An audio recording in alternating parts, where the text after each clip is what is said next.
Ladies and gentlemen, good morning. With this very soothing music, I'm sure you're in a very relaxed state. Your minds are open, and we are ready to begin our session this morning. It is the first of a series of solution forums that are being hosted by different members of the UN family with examples of solutions in the real world that are already available to us, that we will share through presentations here. Also in the format after the presentations, we have 3 kick-off presentations this morning, followed by a discussion with a number of very distinguished discussants, and then also interacting with you as experts in the room in order to address what is the theme of the first forum this morning, building inclusive green economies, particular focus on policy drivers and best practices from South-South cooperation. I would also like to note that the examples you will hear about are both nationally derived examples, but also have a component of regional cooperation, and I think fit perfectly within the theme that we have here today. I will introduce the panelists as we go along, if you don't mind. My task this morning is simply to facilitate and chair this Solutions Forum. I want to welcome our distinguished panelists here and also discussants.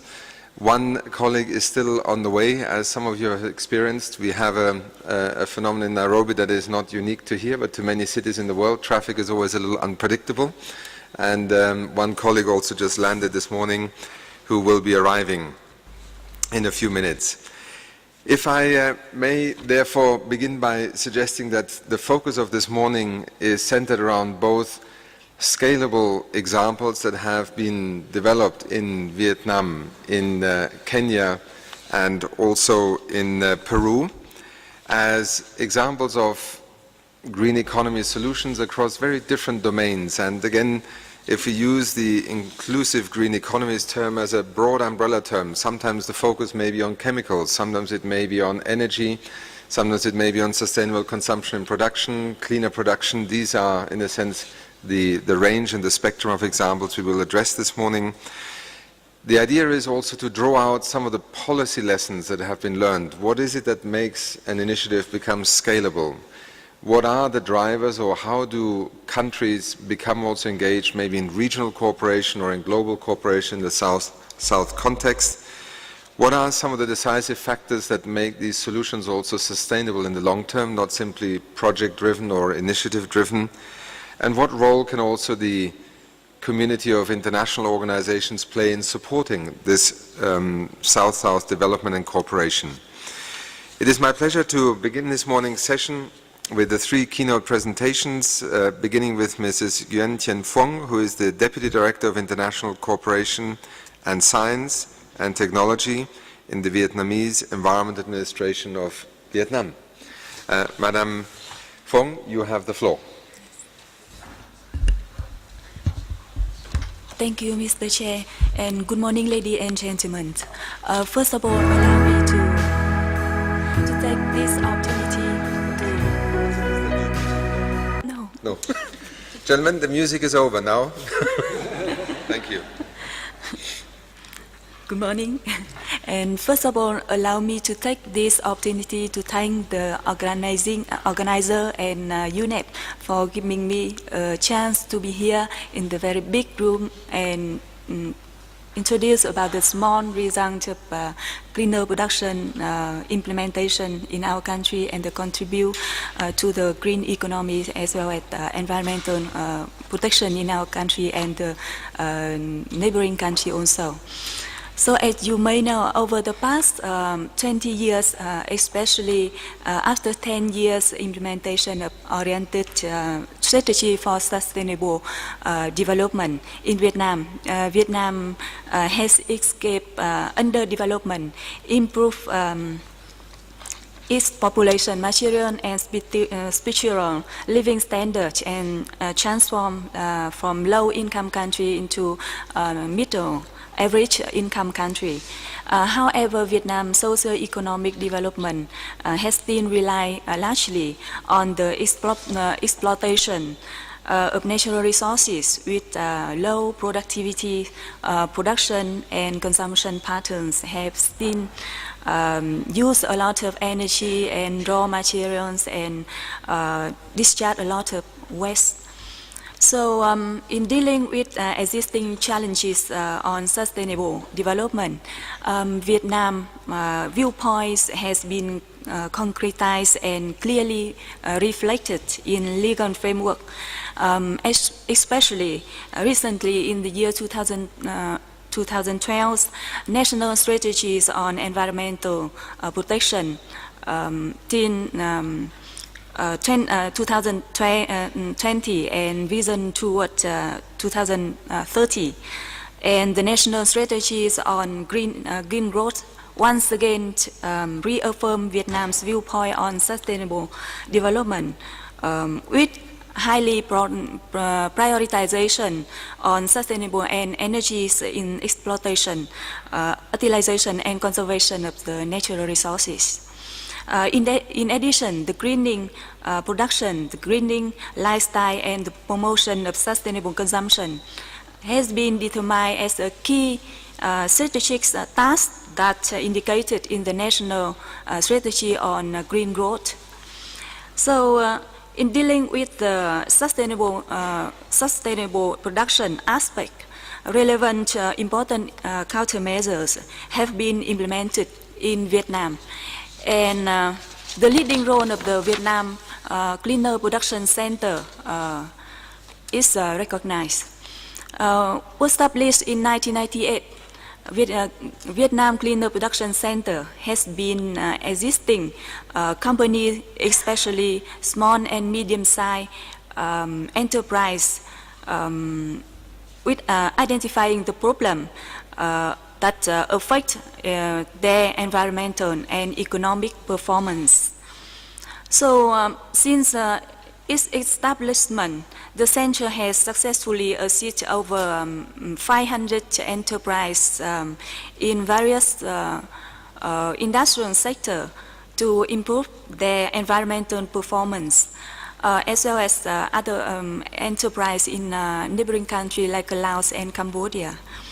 The partner have been supporting these activities of the center at country level is some international organization like UNIDO, UNEP, ILO, Swiss government and EU also.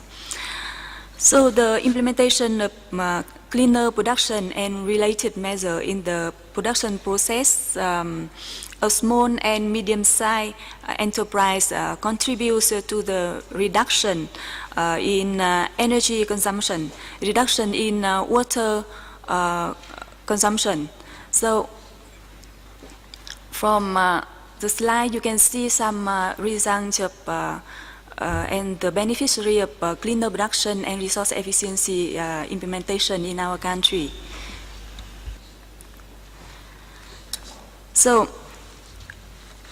it also ensuring that the working condition for those operating in the company is assisted by a cleaner production center, a safer development, a new job with the environmental services. And by saving material and reducing waste, the economic impact is clear and contribute to engage the market, looking for more sustainable goods and service. So with the initial focus, the activity of the center was the promotion of the cleaner production in Vietnam. So the center has progressively become the reference institution for the dissemination of the cleaner production in other neighboring countries. The center have to establish similar initiative in Laos and Cambodia through a South-South technical exchange. The technical experts in Laos and Cambodia were trained by Vietnamese experts and provide with the hand-on skill on how to operate at the company level. So now there are some projects associated with the sustainability at the product level, such as cleaner production for better product, sustainable production, innovation. We call it SPIN, that have a good cooperation between our country and the neighboring country like Laos and Cambodia. So for the innovative aspect, we consider that there is building the on South-South technical exchange to develop the capacity and strengthen local institutions in the domain of resource efficient and cleaner production. That instead of fully relying on the North-South assistance, and we can adapt a concept in one country of the region for their other neighboring, their later dissemination to the other country in the region.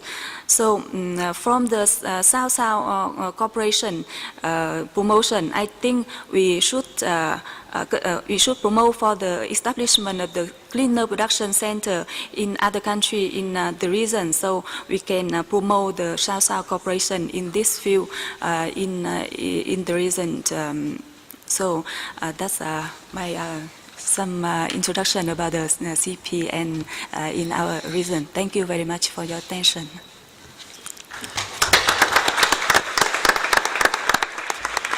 Thank you very much, Mrs. Fong. And again, an example, both the cleaner production centers have become quite a network across the globe, but also, I think perhaps we will come back to that, some of the drivers that led Vietnam to also cooperate with Cambodia and Laos, and how these cooperations, in a sense, are going to evolve into the future.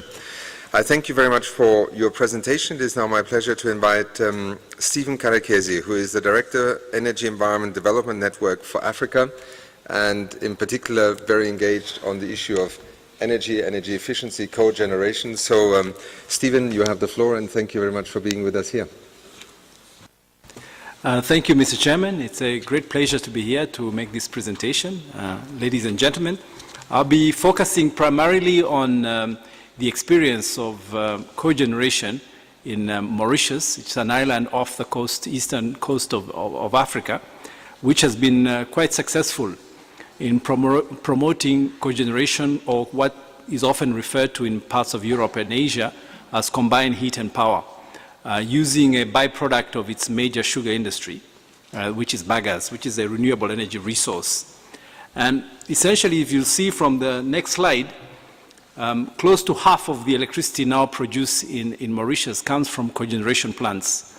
So it's been quite a success, because they've been able to reduce their oil imports, which they've used for electricity generation, significantly by using their own resources, which is essentially a byproduct of a local industry. And one of the key drivers to the success of this particular sector has been provision of very good prices, sometimes referred to as feed-in tariffs in other parts of the world. Although in strict sense, the initial prices offered in Mauritius were not in the feed-in tariff form, in that they were negotiated prices, but they were pretty attractive and provided a very good basis for developing cogeneration within the sugar industry.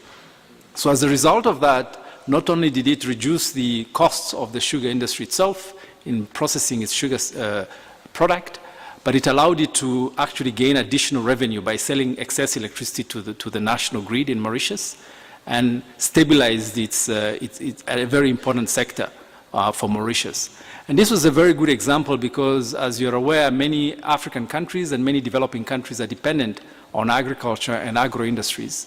And if you can make some of your key agro-industries energy independent, like they've done in Mauritius sugar sector, and be able actually to raise some additional revenue by selling electricity to the grid, you pretty much stabilize the economic sector, a very important economic sector for the country. And you also green the electricity production, because essentially you reduce fossil fuel consumption within the electricity sector.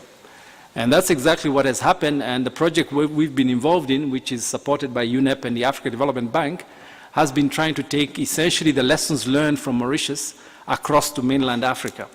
And one of the key drivers was indeed to promote providing better feed-in tariffs, better electricity prices for cogenerated electricity in these agro-industries. And we've had a number of success stories, particularly in two sectors. One in the sugar sector, like it's been done in Mauritius, but it's also been adopted in the tea industry, which is a very big export industry for our region here. And as you can see on the screen here, a couple of very good case examples in a tea sector as well as in cogeneration in Uganda.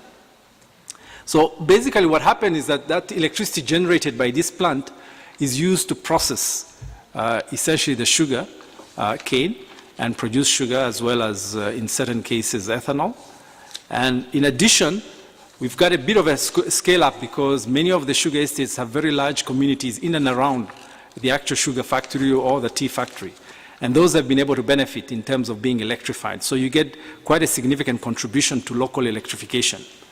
And eventually, once the company is a bit more established, they scale up their cogeneration unit. Not only do they meet the needs of the actual sugar industry in the local community, they're actually able to export electricity to the grid, which is precisely what Mauritius has done and has been a very good example for our region. And therefore stabilize what is often a very unstable sugar prices that they have, because now they get a much more reliable revenue stream from the electricity sector. So what we've realized is that because of this introduction of feed-in tariff, which this project hoped to promote in Uganda and in Kenya, using the examples of Mauritius, similar feed-in tariffs have now been in place for wind power, for geothermal, and for small hydro. I think some of you are aware how geothermal is a really big and booming sector now in East Africa, starting with the example of Kenya, and which is now being replicated across the region. Wind power is also coming in very strongly, and similarly small hydro. But what is fascinating about this is that they've all been, at least within our project, have been done in conjunction with agro-industries, which is very important because you see over 70% of our population in many of these African countries are dependent on agriculture. So if you can get an additional revenue stream coming into key agro-industrial sector, what you do is you do stabilize those economies. And this is done using cogeneration, which is also a green technology. So you get a certain amount of cooperation, not only across countries, but also across sectors. So from different renewable energy subsector and now different agro-industries. So we've gotten now significant interest, and a number of these agro-industries have moved ahead to put up cogen plants. In certain cases, they put in small hydro, some wind power plants, rice industries in Uganda, cashew nut industry in Kenya, palm oil industry in Kenya, Uganda, and Tanzania. These ones are actually using some of the technologies developed in Malaysia, which is a very big palm oil producer. Wood and paper has become a very big industry and is doing quite a lot of cogeneration. And they actually use technologies that come from Europe, where the paper industry is very well established in much of northern Europe. And then the sisal industry in Kenya, which is also quite significant, and in Tanzania, have begun to move into cogeneration using the biogas route. So the key advantages, of course, in terms of livelihoods, is that the first thing you do is that if an industry is able to meet its own electricity using its own resources, it reduces its prices and makes it competitive, and therefore protects the existing jobs that it's providing to its employees. So it's able to compete internationally. This is very important, for example, for the tea industry, which is a leading export earner for Kenya, but which competes with other countries like Sri Lanka and India in the export market. But by being able to produce tea more cheaply because it's generating its own electricity, it's able to compete and protect a very large number of people dependent on the tea industry within our region and within Kenya. This is similarly true of sugar. So you get quite a bit of protection just by bringing in those type of technology. The second thing, of course, is once you start exporting electricity within the grid, you need greater feedstock, which requires labor to actually grow it. In this case, in the tea industry, they actually plant trees, which they then sustainably harvest and use in the cogen plant. So you employ a very large number of people and create jobs and increase livelihoods. You also create jobs in the processing of the crops, as well as in the cogen plant operation and in the mini grid itself. And one of the things we have found, which is extremely important, is that for our region, there's significant capital shortages for investing in green electricity. But by pairing up with very robust, large, and expanding export industry like sugar, tea, and flour exports, which are now booming in this part of the world, you're able to get some of that revenue stream to actually move into the green sector. So we've seen some of the tea companies that have significant exports of tea into the region as well globally, using some of their revenue stream to actually finance cogeneration plants, small hydro plants, and they are now also moving into wind power plants. So this is a very good way in which you produce a new financing flows coming into the green sector. And this has proven to be very profitable, both for the agro-industry, but also extremely useful in terms of the livelihoods of the people. Just for example, tea industry in Kenya alone supports over 3 million people. The sugar industry is close to 6 million people.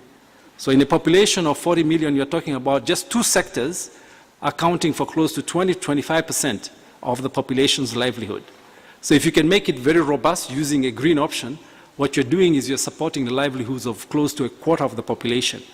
And you can see that if it's replicated across a large number of agro-industries, it can have a very, very big impact across the region. And that is what we're trying to do with this project, which is supported by UNEP and Africa Development Bank. I will stop here and thank you very much for your time and attention.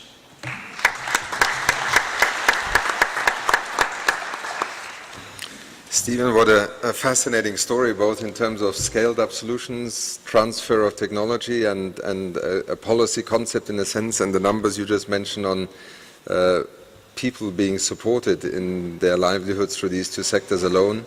I think very interesting numbers and an excellent example again. Thank you very much, and we will obviously come back to that during our discussion. Let me now invite Fiorella. Auxiliadora Leon Shedan. I had to practice that. Fiorella, welcome. Fiorella is an environmental management specialist with the Ministry of Environment from Peru, freshly arrived, so thank you for being awake and being with us. And Fiorella will speak basically to an initiative that is developing both in Peru and taking a regional approach to championing a regional chemical information exchange network. Clearly, the chemicals agenda being one that in the universe of both environmental governance instruments, but also UNEP and the 2020 chemicals targets, including in the Rio +20 summit, is an issue that all nations are, in a sense, grappling with. And particularly the challenge of trying to bring information about a very complex universe of chemicals is clearly something where there is enormous scope, not only for national initiatives, but also regional cooperation. So with that, welcome, and you have the floor. Thank you very much, and thank you for your understanding. Good morning to everyone. The road to an inclusive green economy, although it is not a new road for many of us, it isn't yet the most traveled either. And so we are grateful to have the opportunity to be part of initiatives that help clear this road, making it more attractive, paving it to ease travel, and expanding it to increase flow. And the Chemical Information Exchange Network has been such a catalyst. The Chemical Information Exchange Network basically provides a mechanism to connect people at the national level involved in chemical management and facilitate collaboration efforts among them through the means of a shared website, which can then be linked at the regional and international level. This shared website makes use of a web-based site-building software called the Environmental Sound Technologies Information System, or ESTIS, which enables users to develop and manage their own shared websites without the need of any specialized programming or web designing skills. So it's basically as easy as elaborating a PowerPoint presentation as designing your own website. Implementing the network usually involves 3 parts. The first part is a high-level component to garner political commitment and agreement on a way forward regarding chemical information exchange. The second part consists of capacity building for the stakeholders on how to access specialized information online necessary for adequate national decision-making. It also provides a space to identify bottlenecks to information exchange and prioritize which information gaps should be addressed first. The third part provides training on the use of the software ESTIS, which is a necessary tool for managing the shared websites, would basically be our outside window to the network. And the beauty of the Chemical Information Exchange Network, and the main reason it has worked so well for us, is that you get to make it your own while maintaining its essence or spirit, which is basically to connect people involved and committed in the sound management of chemicals. When we first became interested in the initiative, we had very specific expected outcomes. One was to establish a clearinghouse mechanism for information relevant to our international commitments on chemicals, particularly our commitments under Rio and SAICM and our obligations under the Basel, Rotterdam, and Stockholm Convention, among other international agreements. The second outcome was to strengthen the capacity of our National Technical Group on Chemical Management, or Chemical Group for short. Our Chemical Group is a permanent body within the technical level of our National Environmental Management System. It was established in 2002 to assist in the sound management of chemicals and compliance to international commitments related to chemical management. So we launched Peru's Chemical Information Exchange Network project on a budget of $20,000 for a duration of 3 months from January to March of 2010, and mostly targeting our chemical group, which basically comprises a little over 40 institutions representing the public, private, and academic sectors, as well as society. While both outcomes were fulfilled, and now we have a platform through which we could collect at a national level the information which will result in country analysis reports necessary to support our national positions for the meetings of the Conference of the Parties to the Basel, Rotterdam, and Stockholm Convention, and which we also used during the negotiation process that led to the Minamata Convention. We also had a place where we could share capacity-building materials and publications and other information related to our activities in implementing our international obligations. Furthermore, and most importantly, our chemical group felt more and more identified as a group and not something necessarily being led by the Ministry of Environment. Yet, there was still a lot of work ahead of us to fulfill the true purpose of the network, which was to make available chemical information to men, women, and youth. For we cannot transition towards an inclusive economy if we don't focus on fostering informed men, women, and youth capable of taking part in decision-making processes. We understood that information should be presented differently depending on the target groups. We also noticed the significant challenge that most public institutions in our country had, for they did not make use of digital information administration systems, and most documents were not adequately archived. Today, we recognize the elevated cost this represents on our public budget, as the same studies can be commissioned in duplicate and from zero, instead of building up and adding value to previously collected information. We realized that to face this issue, we needed to go higher up. Our network had taught us the importance of developing compatible information systems from the ground up, so that when we were ready to connect with other systems, a link could easily be established. So within our ministry, we started raising awareness on the importance that our national environmental information system create the necessary measures to safeguard the compatibility of information system storing environmental information. But then we realized that although we had influence top-down, assisting our regional governments in establishing their own regional environmental systems, we noticed it was more difficult at the top level. It is then that our ministry began coordinating with the presidency of the Council of Ministers in its activities related to electronic governments to move forward in the compatibility of our information systems at the public level. So that is where we have been going towards accessible information. But regarding chemical management, when we first launched the network in 2010, nobody in Peru really focused on chemical management. It was pretty much misunderstood. Although people were very highly concerned with pollution, and pollution had been a basis and still is a basis for many disputes and conflicts, it was still very difficult for them to make the connection between an incident and what it had to do with chemical management. Suffice to say that we did not even have an area within our ministry to directly address chemical management. By creating, through this network, a committed working group, working bottoms up and transversally, disseminating and creating awareness on the importance and cost-effectiveness of the sound management of chemicals, compliance to international obligations, and information exchange within each of their respective sectors, we were able to better position these issues. Our authorities and economic agents are usually more receptive if the message comes within their sectors than if the message comes within the Ministry of Environment. And so it worked. And what are some of our results? Well, we have positioned sound chemical management and information exchange as key targets in our National Environmental Action Plan 2011-2021.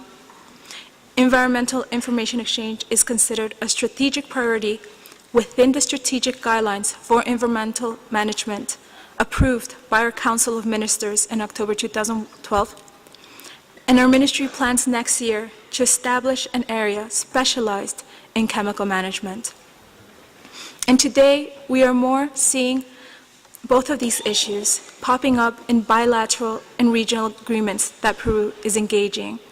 In particular, in the framework of our Pacific Alliance, we're engaging in capacity building activities with Colombia and Chile, especially with environmental impact assessment and also green procurement.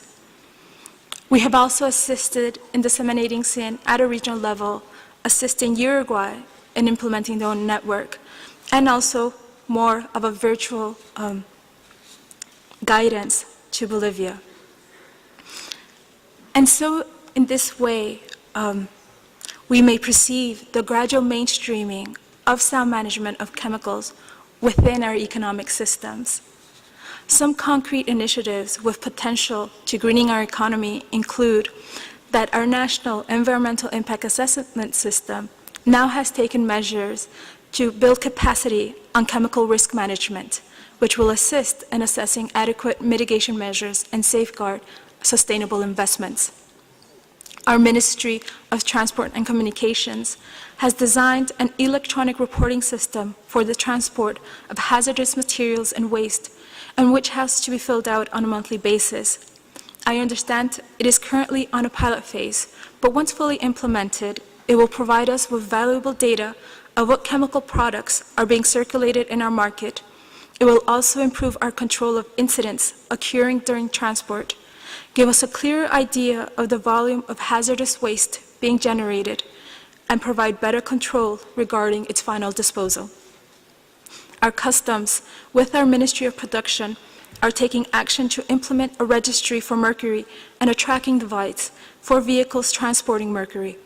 This information will facilitate control of the final destinations of mercury imports and contribute to our fight against illegal, artisanal, and small-scale gold mining. I should mention that this registry is not limited only to mercury, but also considers cyanide and hydrocarbons. Our Ministry of Production has also taken measures to identify national industrial processes making use of mercury and products containing mercury being manufactured within our territory. We are also working on implementing a pollutant release and transfer registry at the national level, which will collect annual data. And we have interest in engaging with Ecuador and Chile to study the possibility that these registries may be compatible with one another, so the data may eventually be shared. And thus today, the sound management of chemicals and information exchange are perceived nationally as opportunities to fostering inclusion, transparency, efficiency, sustainable use of our resources, conservation of biodiversity, and eradication of poverty, all characteristics of an inclusive green economy. And like inclusive green economy, I'm sure the Chemical Information Exchange Network is nothing new and that many countries have been implementing it, perhaps under different names, perhaps under different mechanisms, but I'm sure the commitment to connect and share is there. And the important thing is to be able to identify those initiatives, give them a space to flourish, add value to them, and make them part of our economic system and regional and global integration. Thank you very much for your attention.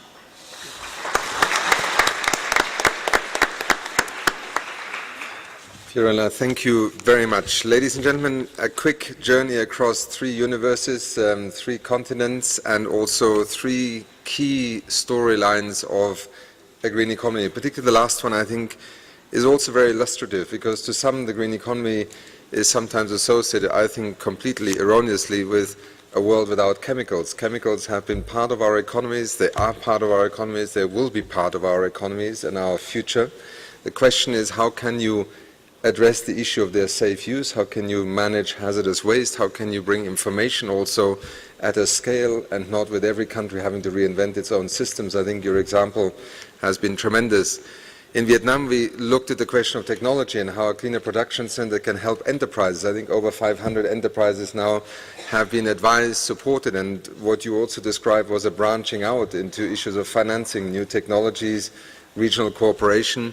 And the example that Stephen presented, here is a technology that is ready to deploy, to scale up.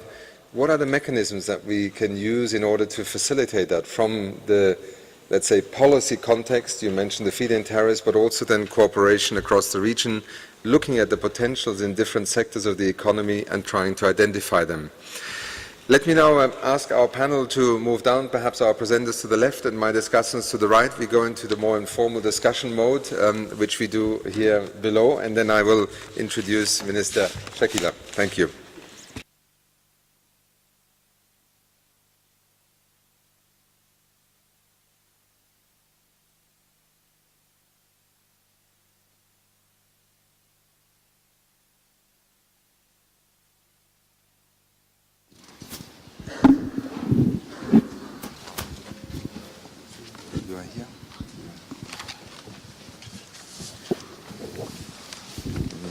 Yes, are they working?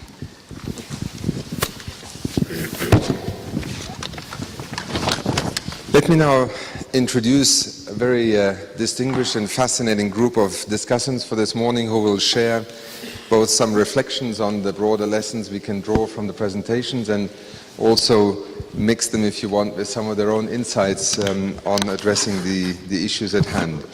To my right, from a small nation, as she always says, but with a great voice on the international scene and arena, also in a few weeks again, I'm sure, in Warsaw, Dr. Mariam Shakila, the Minister of Environment and Energy of the Republic of the Maldives. Next to her, Professor Chulon Toktok, who we already listened to a little bit yesterday, the Special Advisor to the Minister of Environment of Mongolia.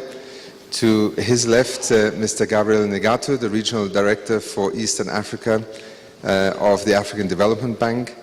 And last but by no means least, Aisha Al-Abdouli, the Undersecretary for Environmental Affairs of the Ministry of Environment and Water of the United Arab Emirates. Ladies and gentlemen, the idea now is that we will have a few reflections. I'll begin with the Minister on both what you have heard and also how, in your own experience, some of these lessons translate into a strategy perhaps for a country such as yours, but also regionally and globally. So, Minister, you have the floor.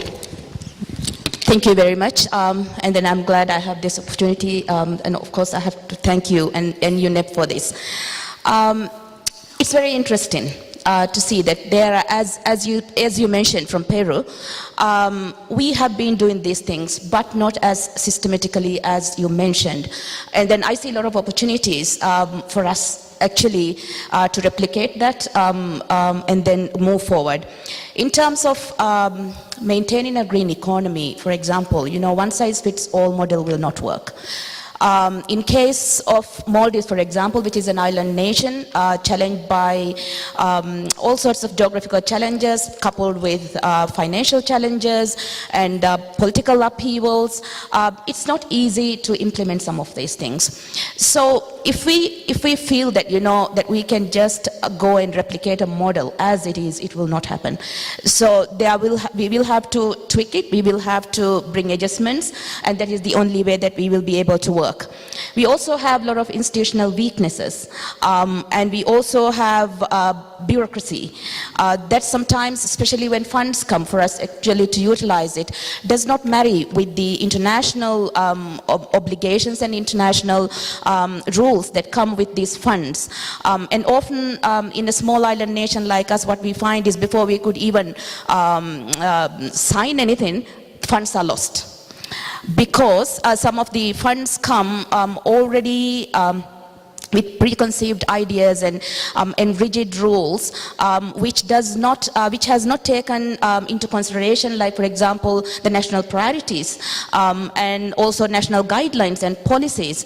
As one gentleman mentioned yesterday, with this very arrogant sort of ruling, and we find that this money is lost, and then so we are not able to do this.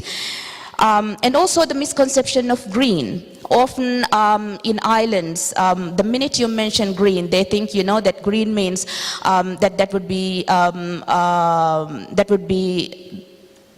would not be conducive to proper development. And so it is looked negatively. And then so when it comes to especially villages and all this and islands in different parts, it is very hard for us to convince. For example, I'll give you an example in Maldives. One of the resorts, we try to establish environmental officers in order to just monitor. But they thought it was, they looked at it more in a negative way. They thought we are going to monitor them as what they're doing, but basically what we were trying to do was to find out exactly what is going on in terms of the environment and all that. Now, in case of Maldives, for example, I liked the chemical initiative that you have from Peru. How we could actually relate to this one is, for example, in Maldives, as you know, the low line, we are the lowest lying island nation in the world, and also our groundwater is very, just about 1.5 meters below ground, and it's a very thin aquifer. Now, this is totally contaminated. And also the transboundary movement of air pollution from the mainland India and then across in Indonesia when they burn and all that has actually reduced our water, rainwater also to a level where we cannot use it. So basically, and then also we also have a Hanimadu Observatory that is also one of the Indian Ocean observatories that has recently brought up with readings that are scary because the air pollution around there up north, now this observatory is right up north in the Maldives, now says that the figures that they came up with is way above, several times way above the WHO standard. So if we could actually marry into this program, that would be really great. And also we have lack of capacity in that regard. In our ministry, we have got the EPA, Environment Protection Agency, where they have got a department especially looking at chemical, but that's very small. And there's actually basically only 2 people to address the whole nation. So I'll be very interested in actually looking at it and then moving forward. Now, for energy efficiency. Now, this is an area, again, that is very interesting and important to us. We spend 36% of our GDP on importing fossil fuel. About 40 million on electricity subsidies. We also do not have a national grid system. So that's individual grid system. Individual islands have got their own grids, and then they cannot be connected because in between we have got deep oceans. And then so there's no way that we can actually connect them. So we have got challenges over there. And then we also don't have industries. as you said, our only industry is basically tourism and fisheries, mainly. Then I'm sure, but at the fish canneries and then fish production areas where we could actually harness the heat towards this particular goal, and then we would be very interested in actually seeing how we could do this. In Maldives, we are also doing something different from what I have seen in the presentation. In Maldives, we are going to embark probably within the next. In fact, the discussions will begin this week. We are harnessing energy. Cooling energy from deep sea at a depth of about 1,500 meters, and that is very, very close to the airport. Now, this would give you an indication how deep the sea is in the Maldives. This is just probably about less than 50 meters from the airport. So deep sea water cooling will be taken to the airport, and the whole airport will be cooled by this water. Now, we are also trying to replicate the same model over to the other islands. In Maldives, we also have got a program called Scaling Up Renewable Energy Program that was funded by Climate Investment Fund. And then in this one, we have embarked on this very ambitious program that would take us closer to carbon neutrality in 2020. And then in this program, what we are trying to do is convert 10 of our main islands, larger islands, into 100% renewable energy. And the program has already started, and then it is moving very well. And another 30 islands will have daytime peak demand 30% reduction, and that is also going on. And we also had a private investor conference recently on energy, and then we had got so much of interested parties coming in, and then World Bank has actually developed a guarantee instrument for private investors to come and invest in the Maldives, because we have actually developed a very good feed-in tariff mechanism, which is acceptable by all. For us, energy generation per unit cost for us is actually about 70 US cents in some places. It ranges from about 35 to 40 cents up to 70 cents. Depending on how large the island is. And then so there's a lot of opportunity for private investors to come and invest in the Maldives, especially with this guarantee facility that we have developed with a World Bank. And also ADB has given us a public pledge that they would do whatever it takes to help us build this energy for islands, 100% energy for the small islands, outer islands, on 2 programs, which in the SIDS side event I will be talking about. Now, in Maldives, we have also gone on this program of biosphere reserve. So the whole country, we have embarked on making a biosphere reserve by 2017. And we have got very good plans moving towards that. We have also got the environmental policy established in order to take care of the environment. And we have also, since our water, neither the groundwater nor the rainwater is feasible to be used, what we have done is we have embarked on some programs again through UN, through World Bank, through JEF. We have embarked on this program called the integrated water resource management system. So this means the groundwater, rainwater, as well as all the waters, and then we have also a lot of programs that are going on. We also have got lots of environmental rules and obligations, like the Environmental Act came in 1993. And then also the EIAs are made mandatory for everything, and then also we have got the biodiversity strategy, national solid waste management strategy, and so on and so forth. So basically these initiatives that you talked about today, if we could actually do it systematically, would enhance us moving forward and then making our country a protected zone. Thank you very much. Thank you. Thank you very much, Minister. And I think if there is a country that symbolizes how it is in fact already a green economy, because virtually all sectors of the economy depend on so-called natural assets, be it for tourism, be it for fisheries and the marine economy, I think you have demonstrated, and the question is, can one manage under the circumstances that you face, an economy towards maximizing opportunity. I think another interesting principle that I believe in the green economy is increasingly emerging is, can technology actually begin to learn to work with nature again rather than trying to replace it? Your example of cooling by drawing water from the deep sea rather than burning fossil fuels in order to drive air conditioning is a wonderful example. And I think these are emerging in so many different sectors.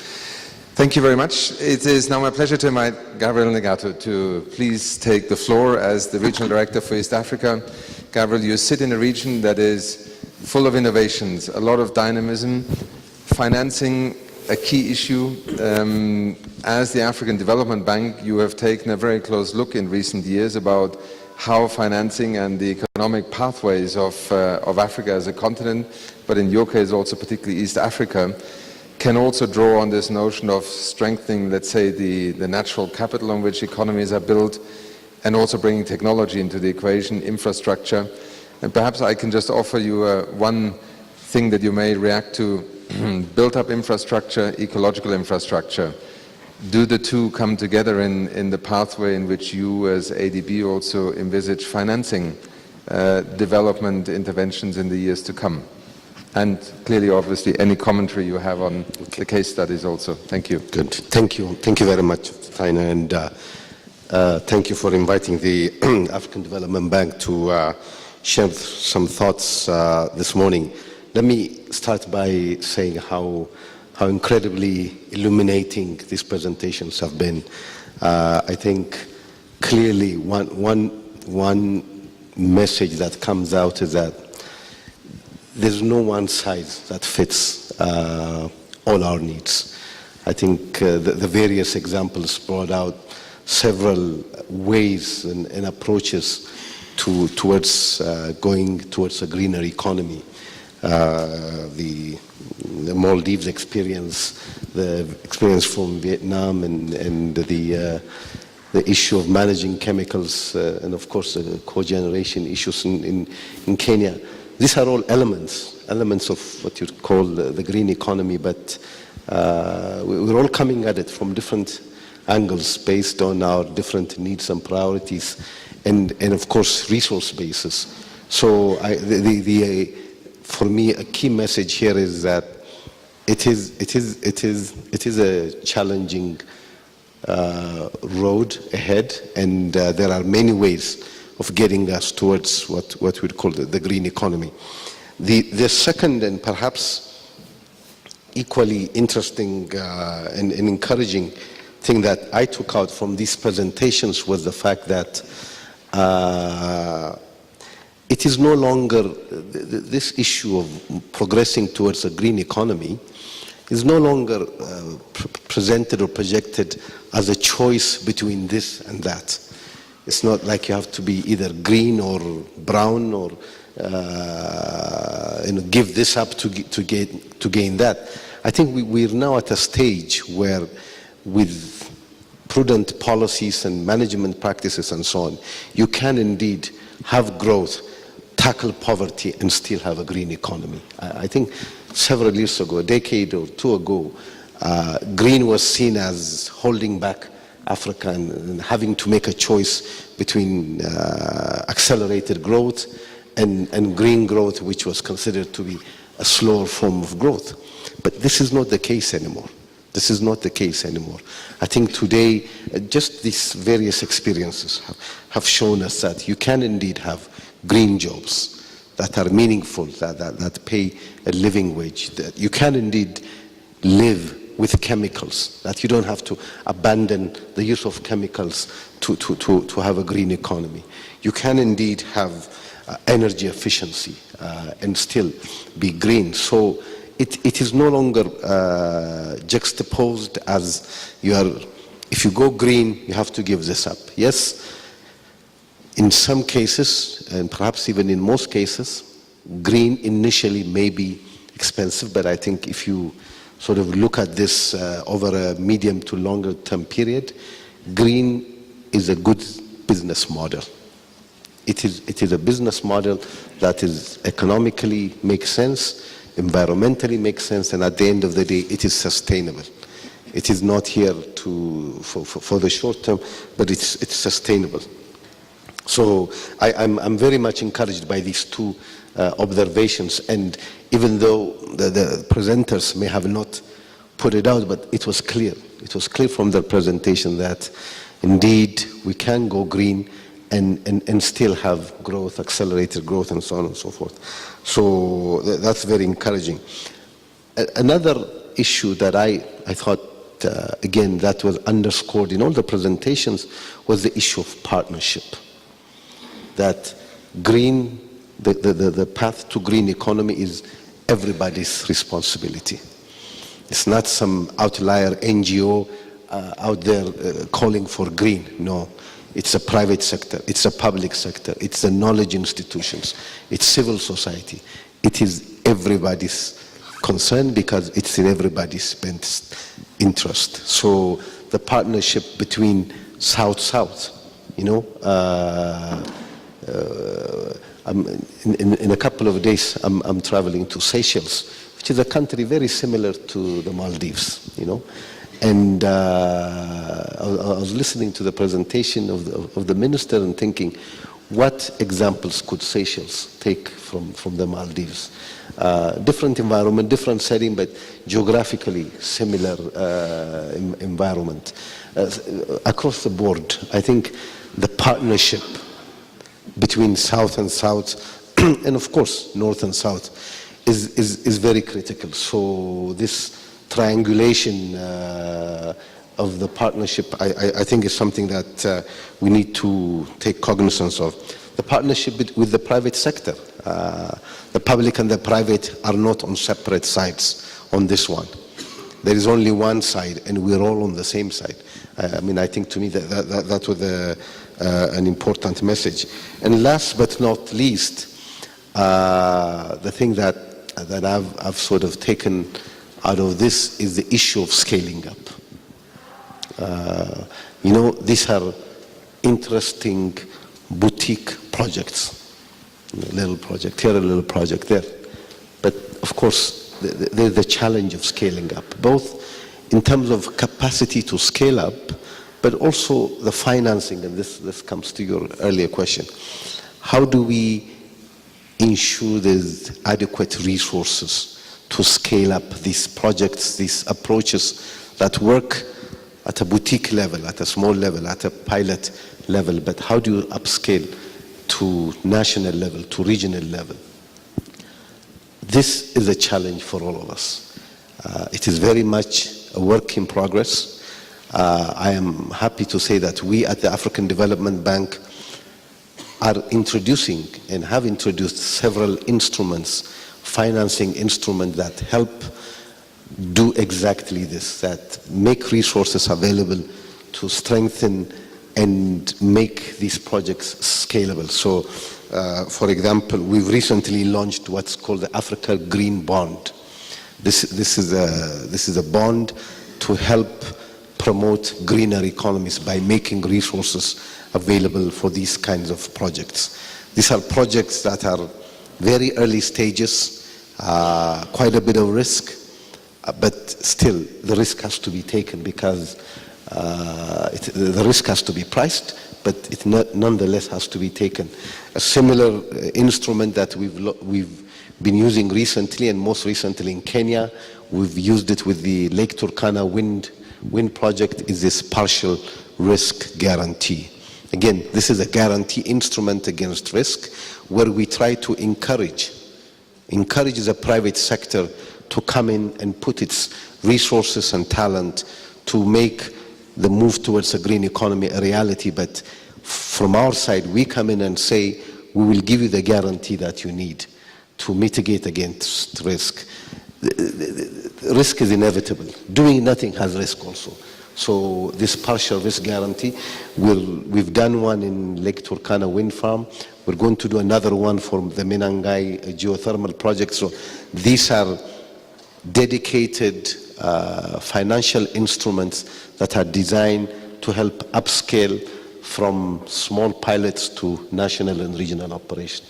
So let me stop here. Well, can I just ask you a small follow-up question, because I think this is also interesting in terms of South-South cooperation. If you look at your engagement in Kenya today, clearly Kenya took a bold national choice to invest in geothermal and the scaling up and also in renewables like wind. What, from an African development perspective, is different about Kenya than some of the other countries in the region? Is it just a policy choice? Is it a different policy framework? Because we know that geothermal has well over 10,000 megawatts of potential just in a regional context, wind power as well. How does also an institution like the African Development Bank become a bridge for South-South cooperation, lessons learned? Do you see the rest of East Africa embarking on a similar energy path? Perhaps just a couple of reflections. Just very quickly. Kenya is a front runner in this regard, and there are some very good explanations. One, of course, is geography. I think being right at the heart of the East African Rift Valley, Kenya is endowed with tremendous geothermal power. But Kenya is not the only country in this region that has this capacity. Kenya was an early trailblazer by setting up a geothermal development corporation that's dedicated to developing the geothermal sector. So this brings us to the issue of leadership and vision.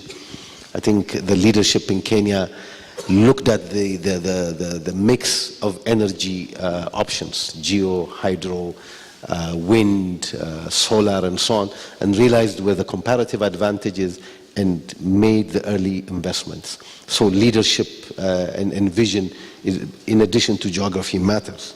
Then just see some companions on the right there, for those of you who may not have seen that we even attract new audiences to our meeting. UNON Services, could I ask you for some assistance with perhaps escorting our friends to the other room? Thank you. They may otherwise take advantage of the green economy discussion, sorry. So this is one of Kenya's geographical blessing also, you know.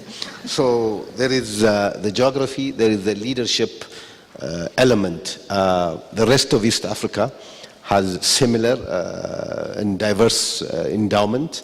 Tanzania has a great deal of natural gas. Uganda has a lot of hydro. Ethiopia has tremendous hydro and geo.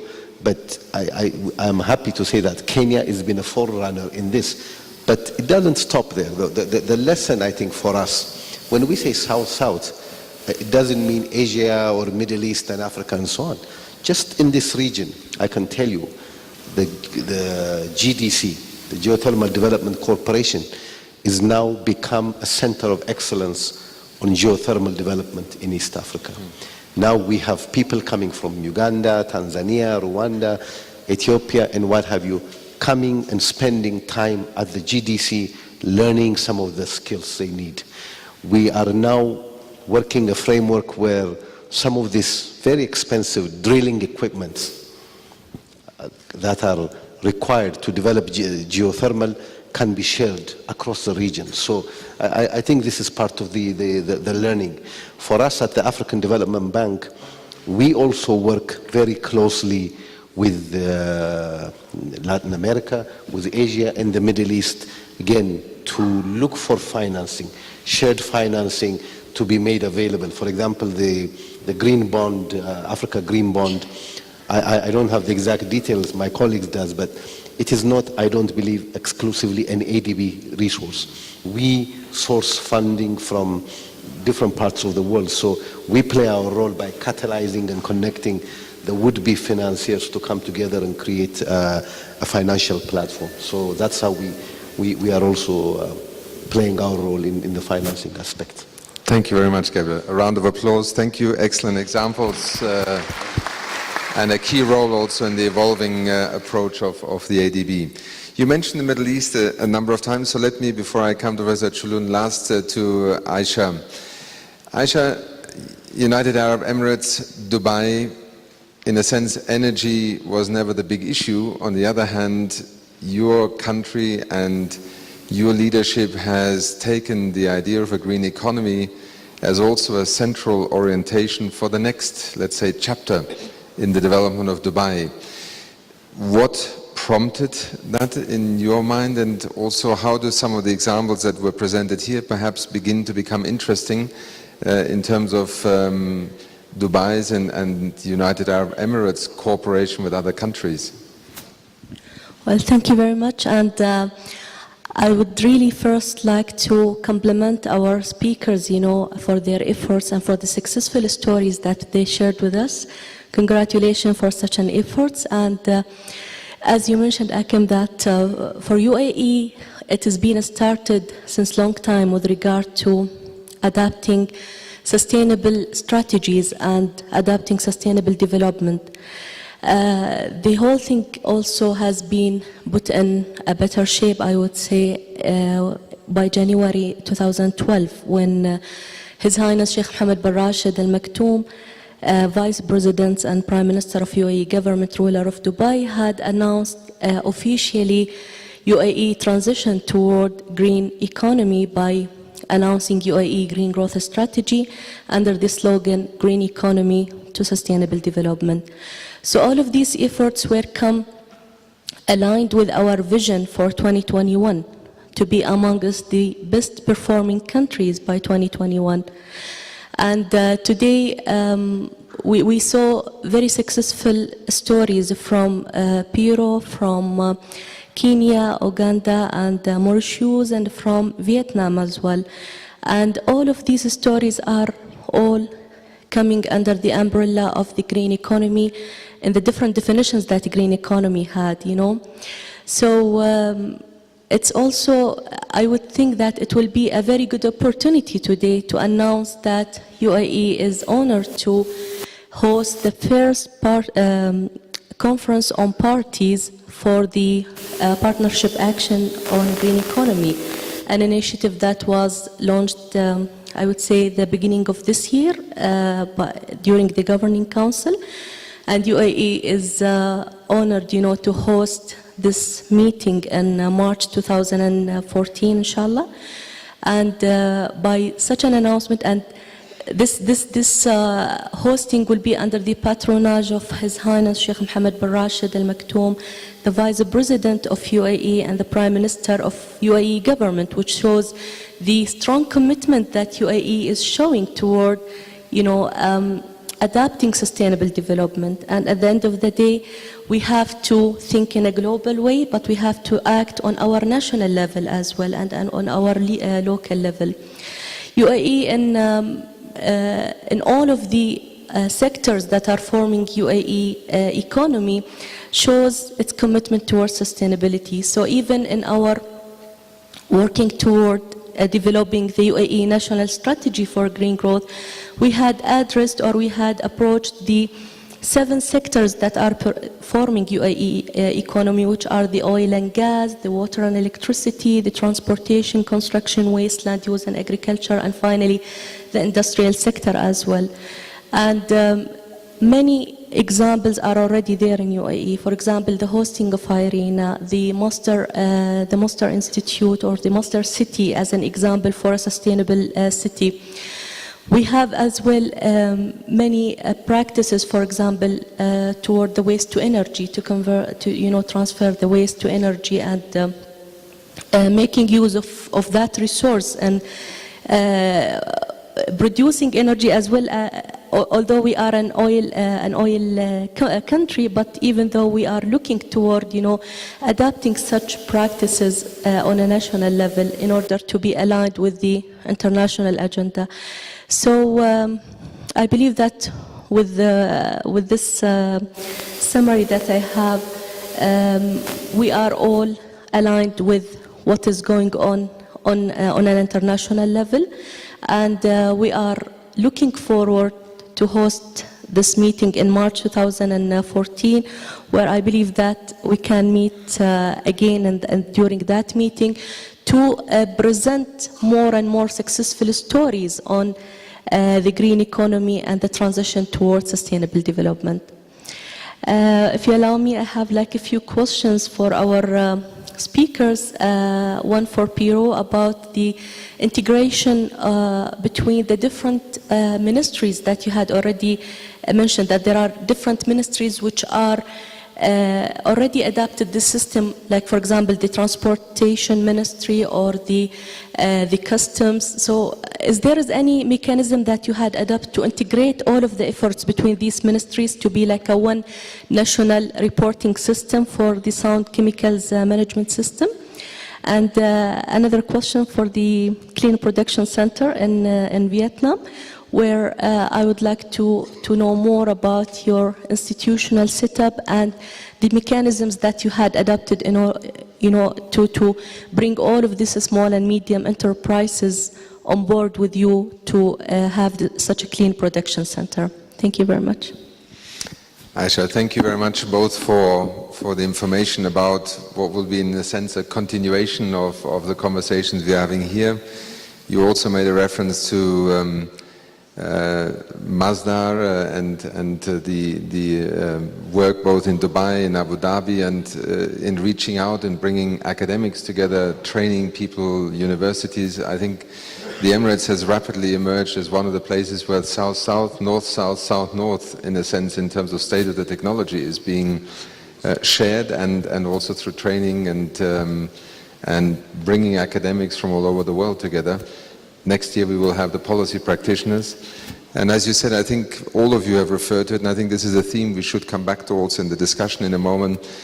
Is the green economy a single state of being, or is it actually a set of principles that will guide development choices? I think this is a constant theme, and perhaps we can reflect a little bit on it. You did it as well.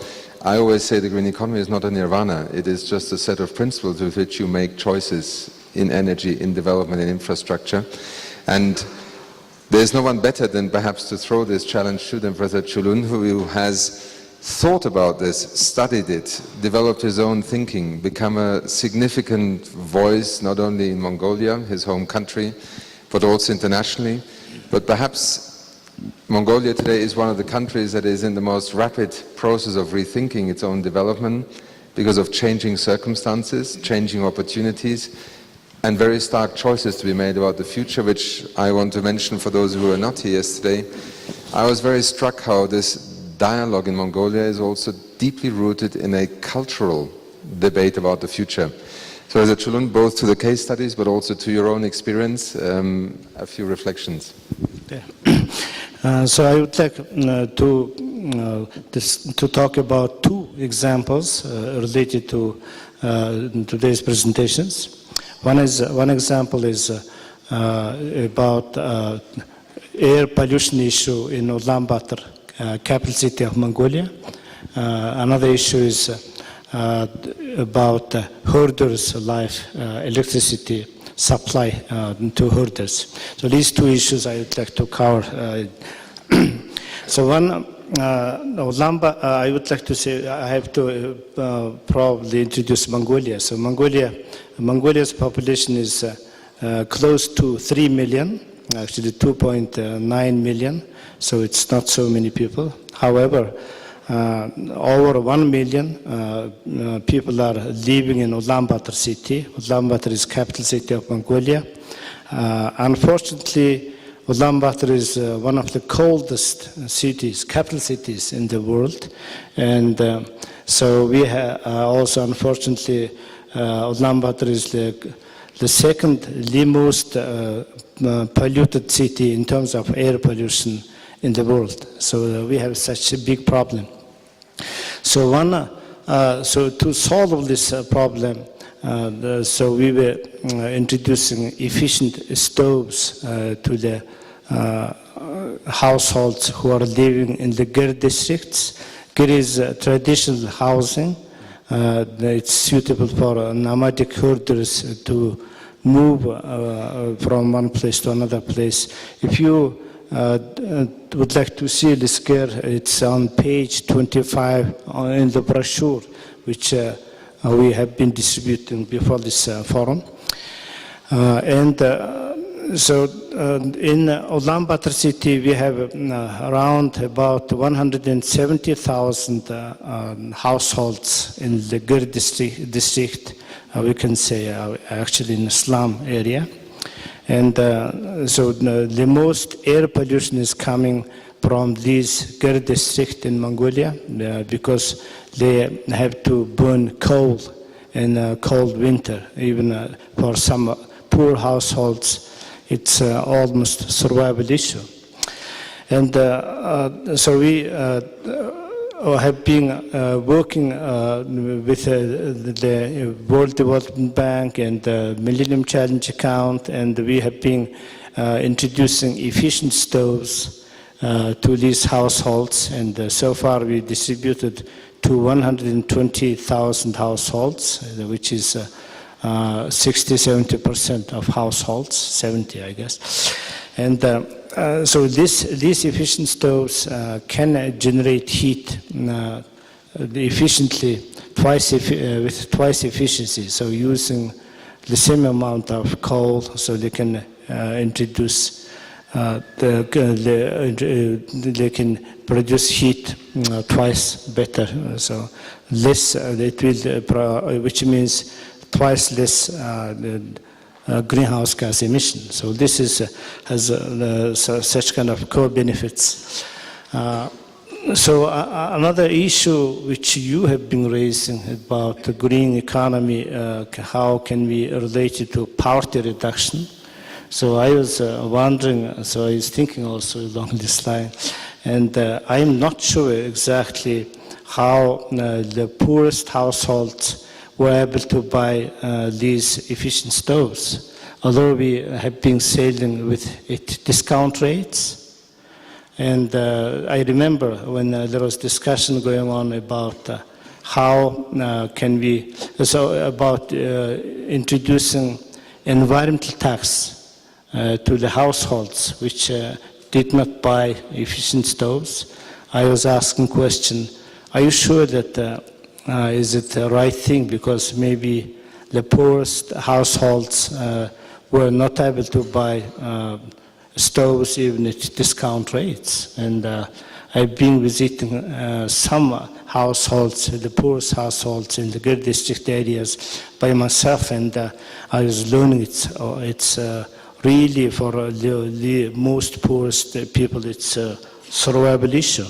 So it's actually not so big in terms of money-wise, possibly. So if for 50,000 households in the Gir districts, if we distribute $100 heaters, so it will be like $5 million US. But so we probably we have to solve this issue for as possible soon, I guess. And another aspect is geothermal energy in Africa, Kenya. It was, I know that JICA was introducing this geothermal energy project for the school in Ulaanbaatar or in the province, in the countryside in Mongolia.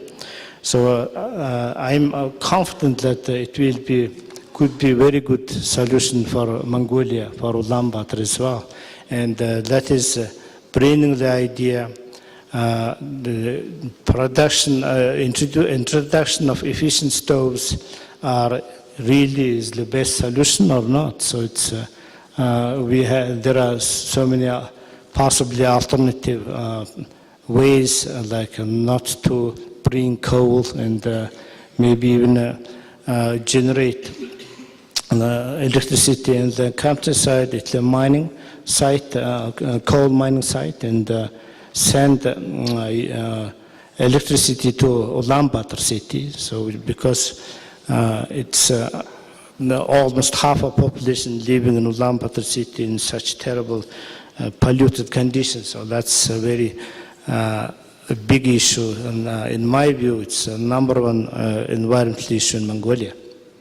So this is one issue related to drivers and challenges related to poverty issues, how we can solve. It seems to me it's always challenging to address both environmental and social issues at the same time. But we have to face that. The second example is a more success story in my view, but it's still we have to finish. So Mongolian government introduced 100,000 sunlight program, so to give solar panels to the herders. So we have nomadic culture in Mongolia, so we have still nomadic pastoral people in the countryside. So this kind of example could be a good example, scalable also to Africa, I believe. And so we were able to distribute over 100,000 solar panels, again with discounts. If they are buying more power, so they have to pay more. And to the herders, and, over 100,000 households, but still we have 170,000 herders households in the countryside. So at this stage, still maybe, I don't remember exact numbers, possibly 40,000 herders still do not have solar panels in the countryside. But it's unbelievable, simple example, but one herder said it's having solar panel, having electricity, and be able to watch TV in the evening. It is almost like day and night. So this is an unbelievable example. And I remember, so some policymakers were bringing Japanese ambassador to the herders girl to the countryside. And at that moment, herders were watching the movie, which was a favorite movie for this Japanese ambassador. And when the herders explained, if they did not have solar panels, they could not watch this movie. So it was very good example of how in reality life is in a real life. So this is generally a very good example, but it's still there are so many herders do not have access to electricity. So that's why I would like this One Commun's initiative, Sustainable Energy for All, should be a very good initiative for all the people on our planet who do not have access to electricity. Thank you. Thank you, Sir Chulun. You made the comments just now on access to electricity for herders, the panels, making it much easier because herders move, and they truly still move in Mongolia. So I saw this also outside every one of the households. There is a panel there and it's connected, and then you pack up the tent and you move on. I mean, it's an ideal form of bridging that access. But what I was also struck by, Mongolia has significant coal resources. You're at the moment struggling with surviving the pollution of Ulaanbaatar as a result of coal. At the same time, so that cleanup operation is one thing. But what was striking is that Mongolia now has to make some choices also, because it has significant fossil fuel resources, but it also has, from the numbers that were shared with us at the time, enormous potential for photovoltaic and wind power generation well beyond its own needs for decades, that could become part of a regional grid. Will that discussion, it comes back to the scaling up of energy and also not only the national economy, but maybe an export proposition for Mongolia, given that the neighbor is China, for instance. How will that discussion evolve in Mongolia, do you think, in the coming years? Because while you were there, you also inaugurated the first wind power farm with, I think, 50, 60 turbines, about an hour outside of Ulaanbaatar. So both tracks are being pursued at the moment. So the Mongolian government has challenge, of course, exactly to make better choices. But good news is the Mongolian government wants to explore options to use as possible more renewable energy, and possibly to have 20% of electricity by 2020 to be coming from renewable energy sources. And you're right, so we have a lot of solar energy source in the southern part of Mongolia. Although population of Mongolia is so small, less than 3 million, but our territory is large, and so we have a huge solar energy resources in the southern Gobi part, and in the middle and steppe regions we have also a lot of wind energy sources. And also in the north, the most northern parts, we have opportunity for hydro power generation. So we do have renewable energy sources, and we have to make better choices. Thank you very much. A round of applause to you. Thank you very much for sharing your experiences. Ladies and gentlemen, now it is, in a sense, a free-for-all, a discussion. It is not necessary that you have to ask a question. You can offer a comment. You may share an example. My only plea to you would be 1 to 2 minutes is the ideal way of involving significant parts of the room. You may address questions to specific members of the panel or to the panel in general. I will come back at the end to our 3 presenters to both respond to some of the questions already arisen here and perhaps some reflections. I begin with Dr. Mishkan, who is the Executive Director of the Zayed Foundation, because I wanted to give you the floor. Thank you for being here, and also Dr. Fahad. It's good to see you here, back in Nairobi. Dr. Mishkan, please, you have the floor.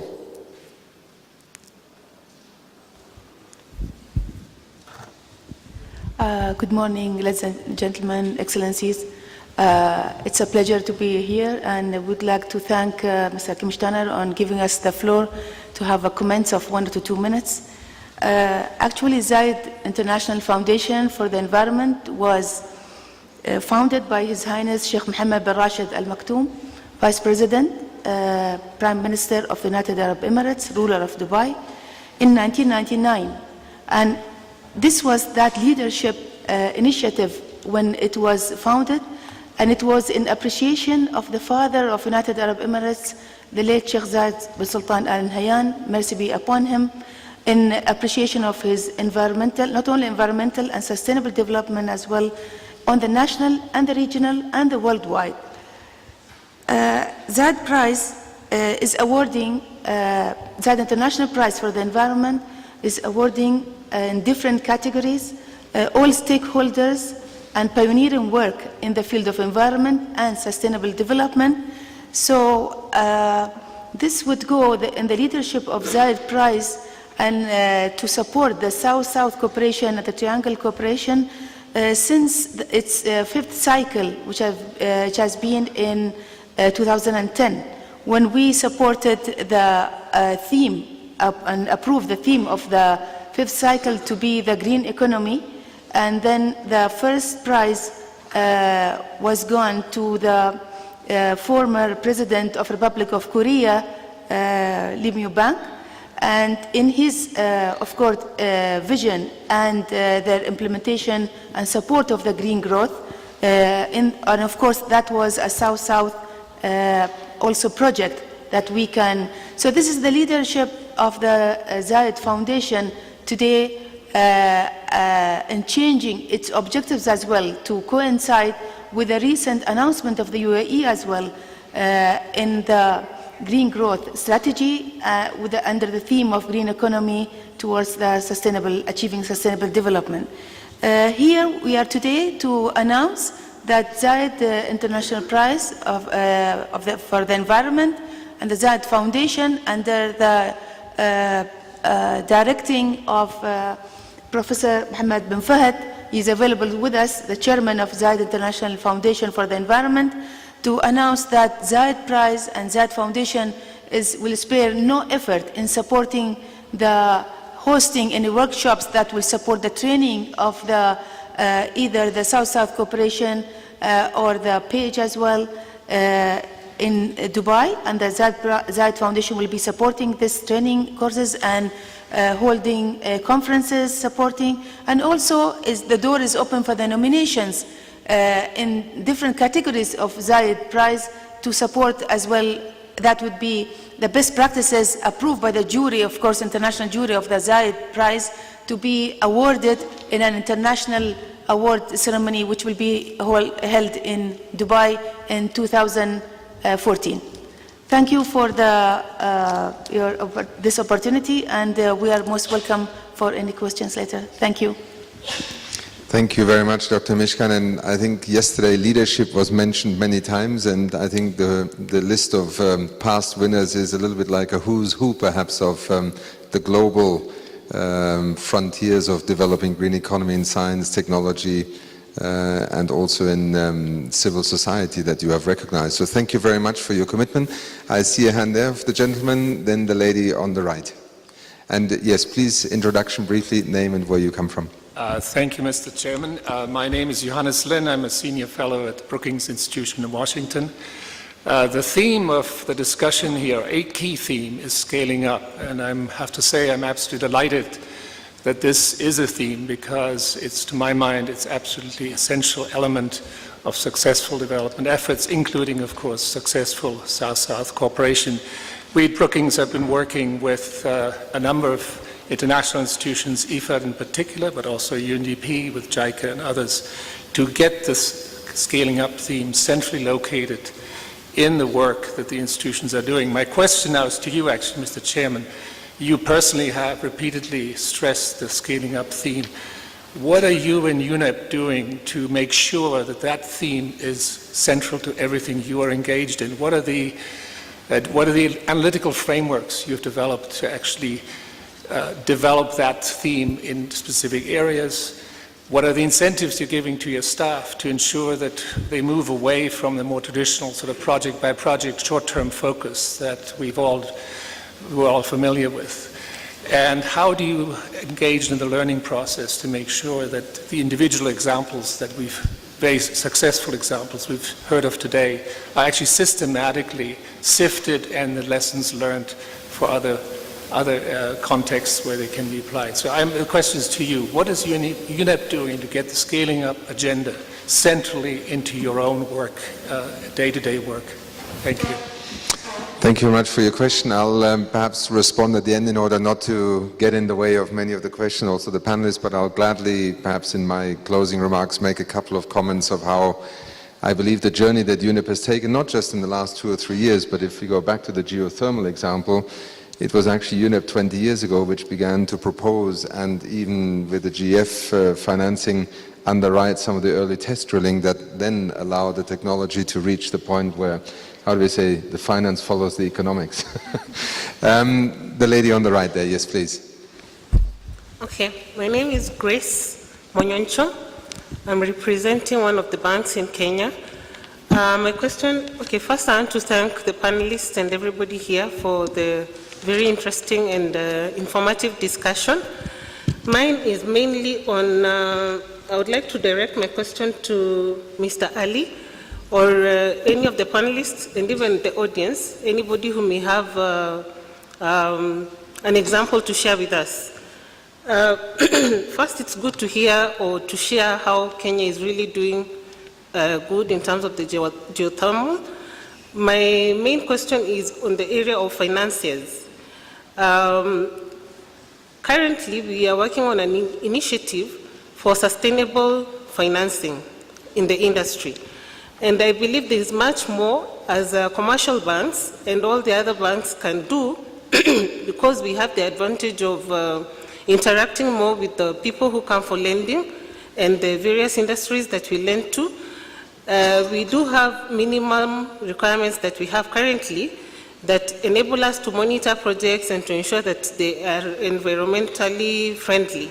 So my question is, how much or what else can we do as banks to involve the stakeholders in ensuring green economies and sustainable financing? Thank you. Thank you very much for your question. I think there was another hand there, then I'll move to the right here.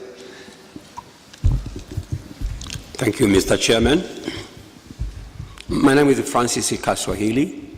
First of all, I'll take this opportunity to thank you, Mr. Chairman, and as a chief officer of the UNEP, with your team to enable me to be here. Actually, I'm a Swahili user, English user, and Sukuma user. And today, I'm not giving a priority to my language of Sukuma, but I'll go to Swahili, which is now spoken in almost the corner of Africa. And my question is really directed to Vietnam. But I have to tell you, unfortunately, can you do it in English? Because the Swahili translation is not yet part of the UN official languages, however deserving it is, and especially here in Nairobi. Anyway, okay.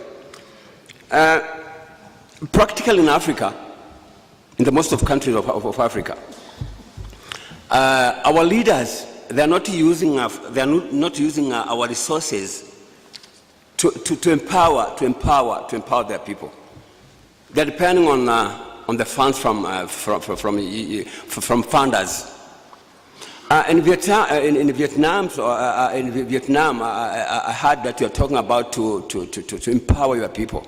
How do you manage to help your people? That was the funds from your resources, or the funds from donors? Because today we are here. To me, if you talk about green, you talk about green. To me, it means that you talk about Tanzania, you talk about Kenya. If you visit our country, you'll see the whole country green. But you'll be surprised to see the country is very poor. Very poor. Not only Tanzania, Kenya, Uganda, lots of African countries. We have problems, and I think the coming of South-South, it can help our countries to go far. So I'm sorry, because if I heard about Vietnam, that you have managed to help your people, I need to learn more, because I was even expecting to see my Minister of Environment to be here. But I didn't see one. Instead of my past president, my Honorable Mkapa, who has already gone. So maybe that's all. But he came. He came yesterday, and so did the minister. I have to move on. The thought is taken. Empowerment. How do we deal with it? I think there are good examples that you heard. We'll take up the question. Let me move to the right there. Yes, gentleman in the orange-yellow shirt. Yeah, thank you. My name is Patrick Kamodo Gidinji from East African Climate Change Network. My question and concern goes to you specifically in regards to GEF. I understand that under GEF they fund the geothermal projects within Kenyan setup. With Menengai geothermal project, we understand the Kenya government, through the Ministry of Finance, drafted a proposal with the specification on what they will do to the communities around that GEF. You, as UNEP, do you do a follow-up in regards to what the government says it will implement when the project begins, and also when the project is ongoing, or when the project has ended? Because right now, we realize there is a lot of human rights violations, and we are getting concerned. The next thing that I would like to do is to tell the gentleman who was claiming that we are very poor. No, in Africa we are not poor, and that you must get. The wealth in this continent is so much. So the best thing you can do, wealth is not about building all roads. Wealth is about what you have in your own heart. The good thing, the good side of things, the good weather, that's the wealth. And thank you. Are we rich? Are we poor? Or what are we making of what we have? I think this is, a big part of the discussion. Absolutely. Yes, let me take the lady there, and then the two gentlemen here. Good. My name is Yewande Awe. I'm from the World Bank. I'd just like to thank all the panelists and the discussants. I just would like to make a note, and that is that in any consideration or definition of green economy, it's important that we also make the linkages between environment and health, because we're finding, based on our work in the bank, that once policymakers and decision makers see the linkage between environment and environmental quality and health, and are able to understand, based on a solid analytical background, for example, what is not addressing air pollution in my city, in my country, costing me in terms of number of children that are dying every year, it usually prompts action and causes them to, take steps to address the environmental problems. And I was very pleased to hear the example from Mongolia that was cited, because that was something that the bank had been involved. And it's also an example of South-South in the sense that it was something that happened subsequent to work that we had done to support China also in addressing air pollution. So tomorrow, on Thursday, there will be a session. I just want to use this opportunity to make a plug for that session on pollution management and environmental health. South-South collaboration on that, which is a new program that the bank is trying to develop. So all here will be invited to that. I hope that we'll be able to receive inputs and suggestions and ideas on that, especially on institutional aspects that we should be considering in working in African countries. Thank you. Thank you very much, ma'am. An old familiar face. Well, thank you very much, Mr. Steiner. I also would like to thank the panelists and the discussants. I would like to comment briefly on the human dimension of scaling up. Mr. Negado has mentioned the role of the private sector. At the international, I didn't introduce myself. My name is Mustafa Kamal. I work at the International Labour Organization. I was previously at UNEP, so that's why I thought I was just at home. But work that we have been doing under the Green Jobs Initiative, which is a partnership between the ILO, UNEP, the International Trade Union Confederation and the International Organization of Employers, was to look at the skill challenges that governments are facing in the transition to the green economy. So in that context, a major assessment that was done looking at 21 countries around the world revealed that in many cases governments have been taken by surprise in the sense that they have underestimated the rapid growth of the green sectors. And the result is that many found themselves in shortage of skilled labor, and these were mainly in the so-called STEM skills, skills that require science, technology, engineering, and mathematics. And this relates to another finding of that study, which is a mismatch between training and education and the demands of the labor markets. So this points to the fact that there will be new occupations that will be created in the transition to the green economy, but in most cases it will be a need of upgrading existing skills. Now another important part of it is about entrepreneurship. We believe that taking to scale these initiatives will be done by the private sector, but in most cases again we find that there are constraints to entrepreneurship, particularly youth entrepreneurship.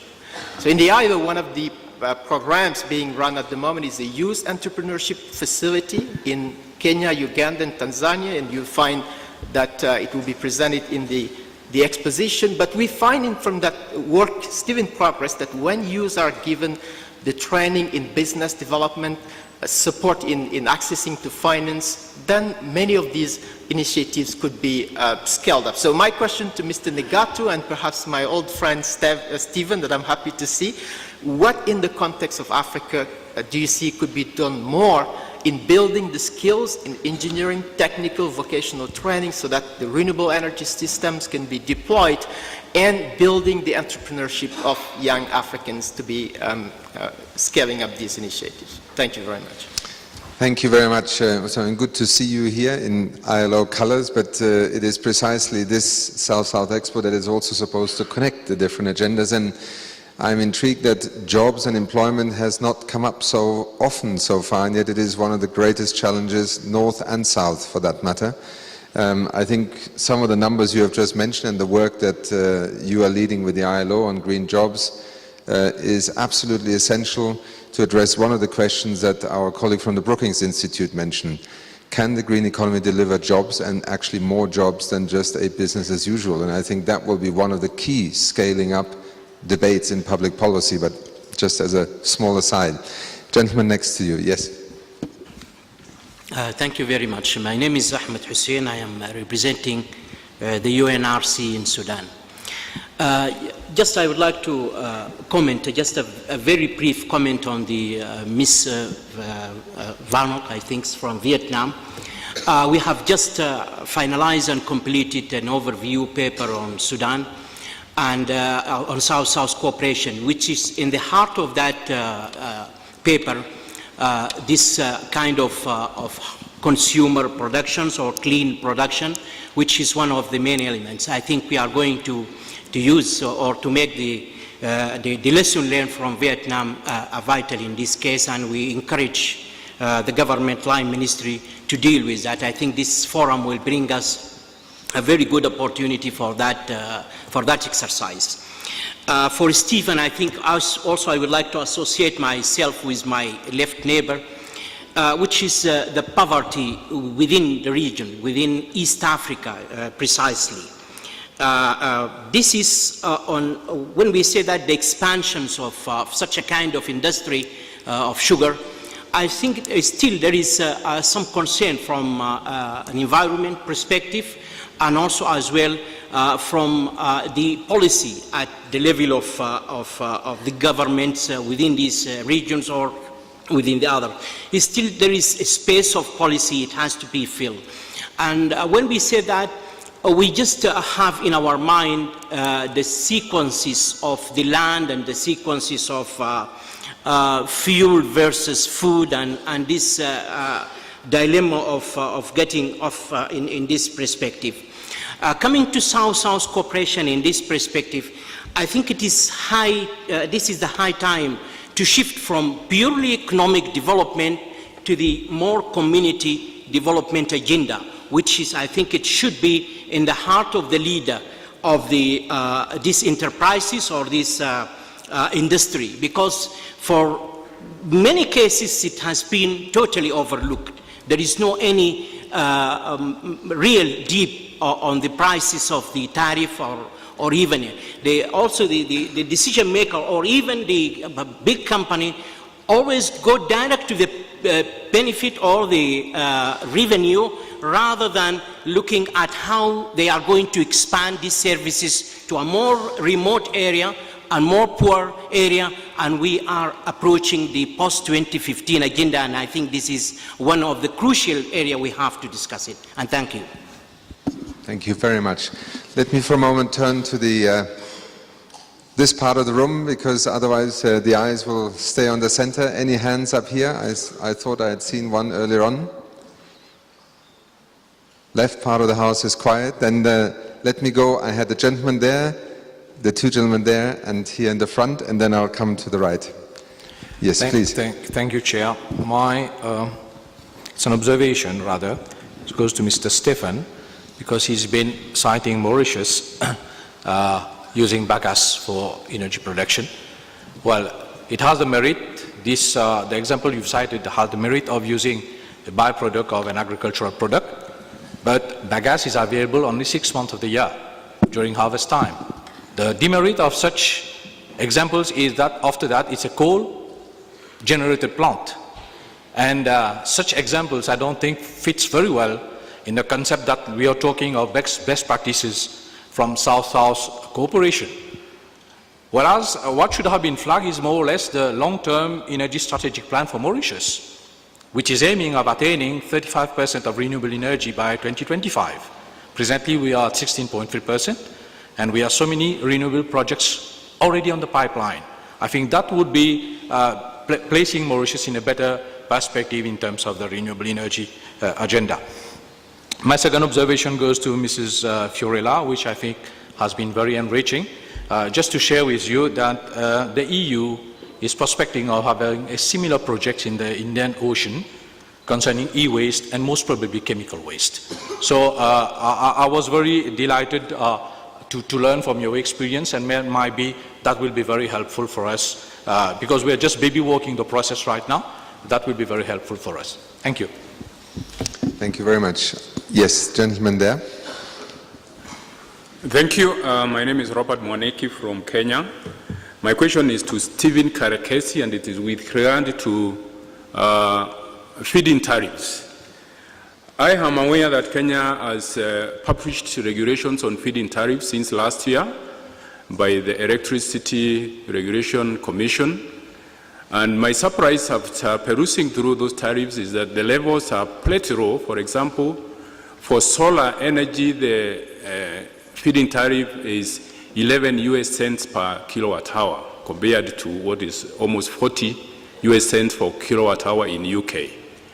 Now, to be able to do an economically viable project on solar, you need the cost come to about 19 to 20 US cents per kilowatt hour. So when the feed-in tariff is at 11, you are operating at negative territory. So my question is to Mr. Stephen Karekesi is, did Kenya really pick the runnings of Mauritius with regard to quasi-feed-in tariffs? And did they intentionally make them very low for Kenya so as to promote geothermal, hydro, and other big projects which are done by multinationals at the expense of small solar and wind projects which could be done by local and small SMEs? Thank you. Very interesting question. Gentleman here in the middle. Thank you, Mr. President. I'm from Bangladesh. My name is Mohammad Asadul Islam. I'm representing the Minister of Finance. Basically, this is my observation, and it's a very specific observation. We have heard a lot about the green economy, but the very important question is the costing of the green economy. As came up from the deliberation of the Vice President of African Development Bank, that is initially it will be expensive, but in the long term it will be sustainable. But I'm not sure that is whether he has said that it will be cheaper as well. The transition period is very important. That is to transform the economy from the present state to the green economy. The question is that is whether the small economies like Bangladesh, whether we can afford this transition period. And I think there should be financial incentives and clear, that is very specific arrangement to transfer skill and technology to these countries so that they can transform their economy from the present state to the green economy. And the role of the international financial institutions like World Bank, the madam, she's here beside me, and other international financial institutions, they should have clear program, that is financial incentives for the economies like Bangladesh and many that is small economies, so that they can transform their economy from from the present state to the green economy. And it's very correct statement from the Honorable Minister of Maldives, that is one solution will not fit to all. So it could be different types of solutions, and green economy in every sector, that is in agriculture, industry, mining, and everywhere. So with this observation, that is, I would recommend that is very clear international commitment on financial incentives for the economies to transform their economy from the present state to the green economy. Thank you. Thank you very much. And absolutely, the finance question, the economics of these pathways is going to be a central factor in the question of whether this becomes a niche part of an economy or indeed becomes scalable. I think throughout the next few days you will hear a lot, but you already heard from Mr. Kamal just now that perhaps sometimes the way that governments do measure economic returns or do measure the impact of certain sectors may not be taking really the full spectrum into account. I think this is where we come back to systems of national accounting also. Valuation of ecological infrastructure. Small example that some of you may be familiar with, UNEP a few years ago produced with our partners in Kenya for the discussion about the conservation of the so-called water towers here, which are fundamental to water security in the country, an assessment of what is the ecological value, for instance, of one of these mountain forest ecosystems, the Mau forest, and the conclusion was just by taking the direct benefits over $1 billion a year. Yes, over here. Thank you very much, Chairman, and thank you to the panel for some really interesting discussions. I'm Helen Marfard from the Seed Initiative, which supports grassroots social and environmental entrepreneurs. And I think it's really very noticeable how over the last years we've seen an increasing interest in social entrepreneurship. But picking up on the comments made by Kamal from the ILO, there's a lot to be done in terms of skills building right at the grassroots, as well as access. There are a lot of ideas out there for local solutions to problems, but the question is, how do you get those solutions being scaled up really from the grassroots? That requires access to research institutes, it requires access to finance institutes, it requires access to government support systems, and those mechanisms are really very, very poorly represented, I think, in quite a number of countries. And yet there is enormous energy at the grassroots for doing things in this area. We have an award scheme within SEED where we will, on Thursday in fact, be celebrating this year's SEED winners. And that will be followed then by a 2-day workshop for the SEED winners. And it's really humbling and inspiring to see those South-South solutions right at the grassroots level being really energized and people learning from each other. This Expo is a wonderful forum for that. We need a lot more of it. We need to find some solutions where those simple things that can happen at the grassroots and are really implementing the green economy can flow at a much larger scale. Scale is not only about the big, the single things becoming bigger, it's about the little things proliferating. Thank you. Great observation, and I think it's scale not only in terms of size of one entity, but let's say the depth with which an economy can move. And again, the SEED Awards is another who's who list of some of the great social and economic and environmental entrepreneurs that you have unearthed, so to speak. Was there another hand over here? One last remark or two, and then we will have to, three. And then I have to cut it because I have to give the panel a chance to respond to these very rich observations as quickly as possible. Thank you very much. My name is Hamba Richard. I work with Teens Uganda and the Uganda Sustainable Transport Network. My interest mostly is with young people. I think I've had about only 2 or 3 people who have talked about young people and how they are probably planned for in these kind of forums. My interest actually right now is talking about policies. And young people are neither researchers nor probably people who push for policies because they're just still learning.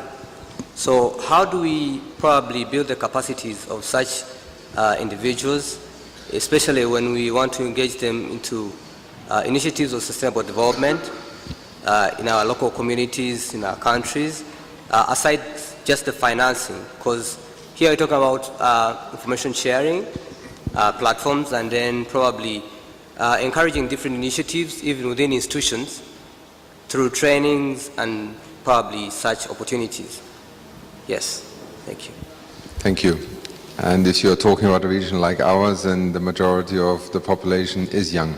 So you're talking about the majority of people. Gentleman here. Thank you. I'm Evan Kimani representing the Global Health Citizens and I'm from Kenya. So I think it's payment of ecosystem services is critical towards the realization and growth of a green economy. And so I'd really appreciate from both the panel as well as the participants any success stories on the same. Thank you. Thank you very much. Last comment. Thank you. My name's Rowan Palmer, and I'm working with UNEP's social media team covering this event. As some of you may know, this is the first Global South-South Development Expo that is being broadcast worldwide via social media. And for all the events, we are fielding questions through the social media channels as well. So I just have a couple of questions here. The first is from Njenga Mikugu via Twitter. And he asks, what is the role that nuclear energy can play in the green economy, and what is the best way to address some of the challenges that it presents? And a second question from Chiteri Kevin via Twitter. He asks, what is the potential of biotechnology in building inclusive green economies? Thank you. Well, two hot topics. I look forward to the panel's response. Let me maybe start on this side just with our discussants. Any comments, observations briefly to some of the issues that were raised? Aisha, if I may start with you. You have a microphone? Yes.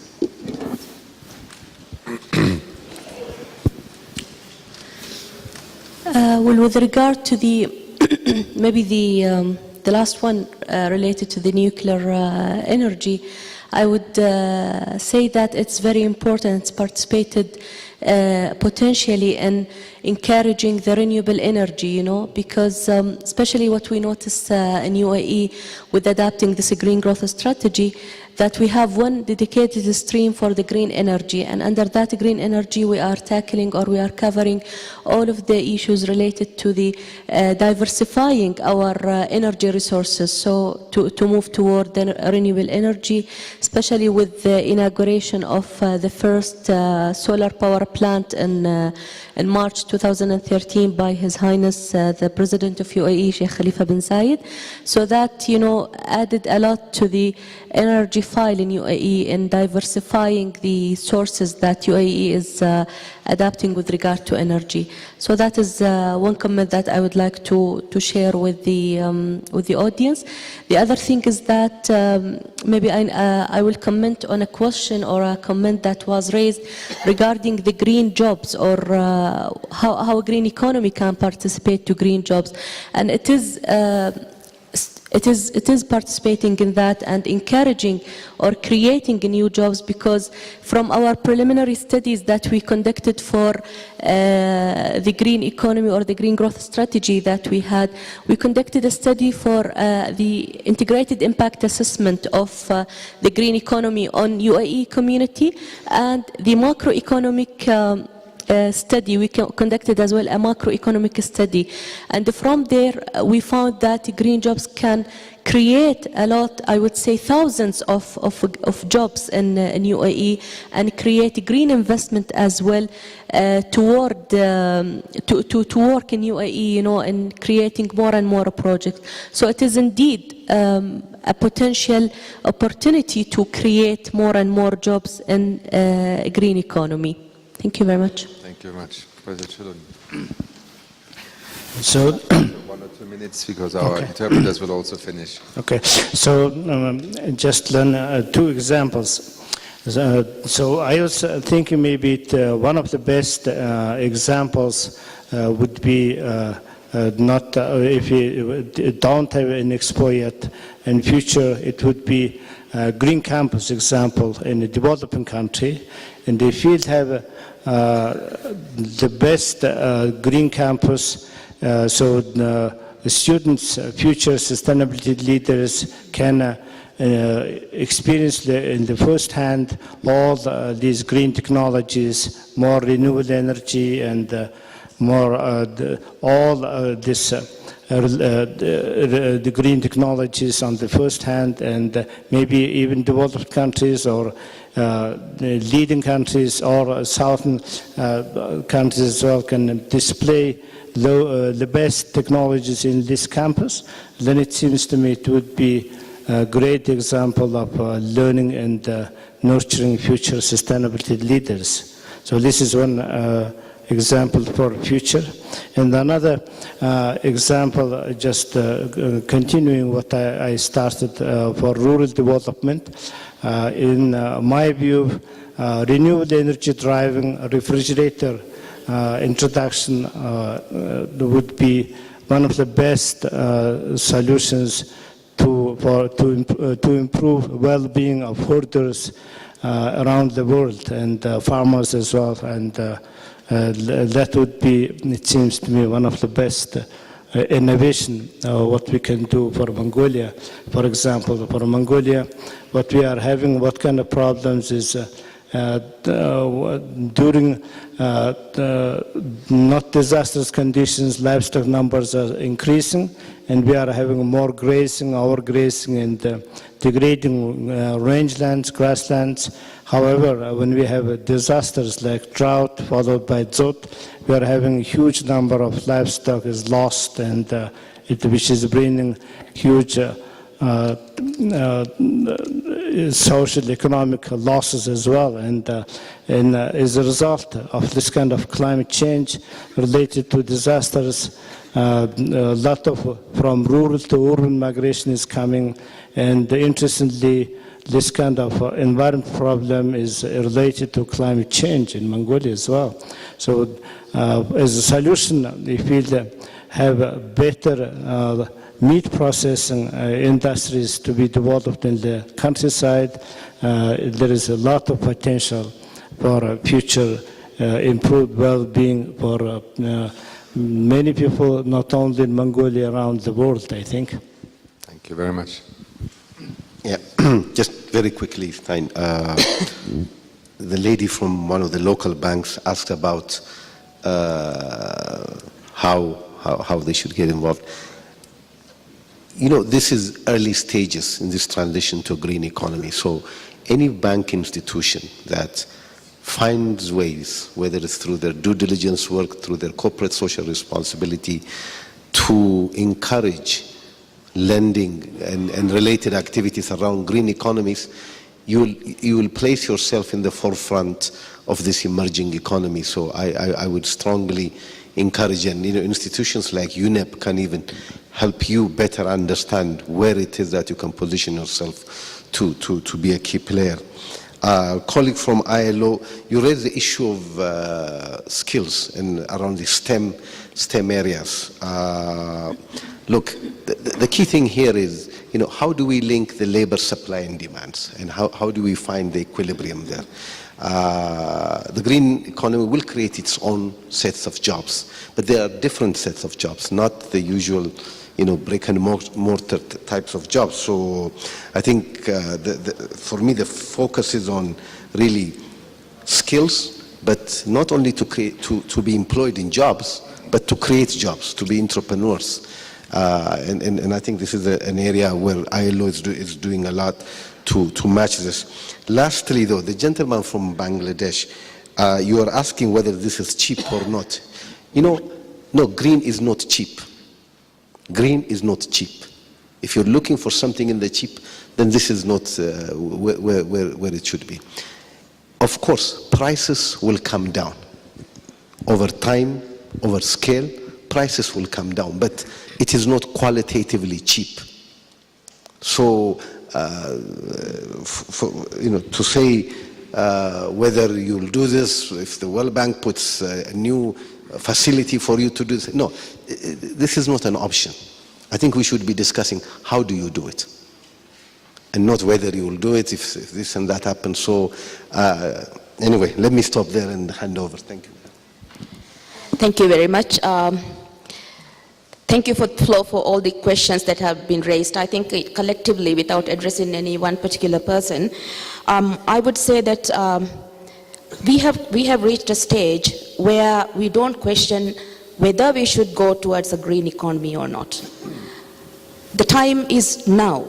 If we want to save this world, if we want to go towards a sustainable development, what is required basically is the collective will.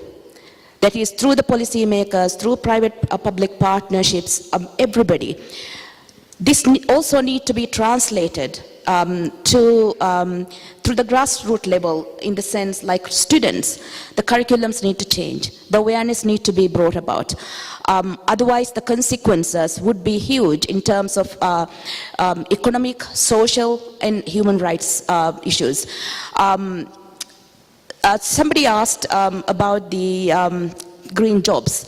I would give you just a very short example of through the Biosphere Reserve, we managed to create one atoll called the Atoll Biosphere Reserve. And then it's it's worldwide well known. Through that particular just one atoll, we have created close to about 50 jobs. Now, for a country of only about less than 400,000 people, 350,000 people, that's quite a lot. And that particular atoll, the population is not more than 7,000 people. So that's quite a lot. And that also has generated quite a lot of income. That costed money, yes, but right now it is actually returning back to us. This particular place is very well attracted all over the world by, there's a lot of attraction towards this place. So yes, green jobs. If we are able to create the whole country as a biosphere reserve, we would be. What I would like to just close by saying is, you know, when we look at the next century, the most sustainable way would be for us to go towards the green economy. And that would only be those who will succeed in this world. Those successful businesses would be those businesses that go towards the green economy. Thank you very much. I'll stop there. Thank you very much, Minister. Yes. First, I would like to say that I agree with the discussion from the Bank of Africa. He said that there are several ways to approach to the green economy. So each country has their own ways and their own priorities. For Vietnam, we also have some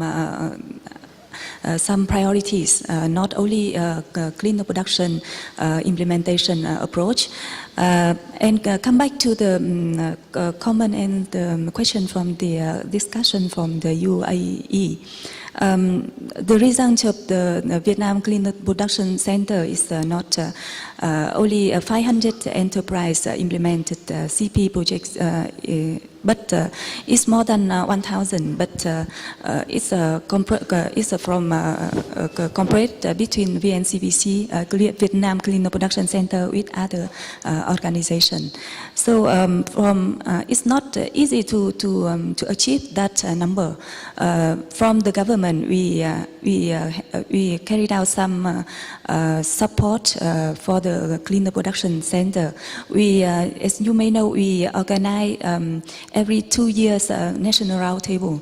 In that roundtable, we help the cleaner production to disseminate the result of the clean production activity. So the enterprise and the other stakeholders, they involved in the national roundtable, they can see, and you also invite other neighboring countries to join the national roundtable, so they can see the result of the CP cleaner production result in Vietnam, so they can come and cooperate with the VNCPC to implement CP projects in the fact.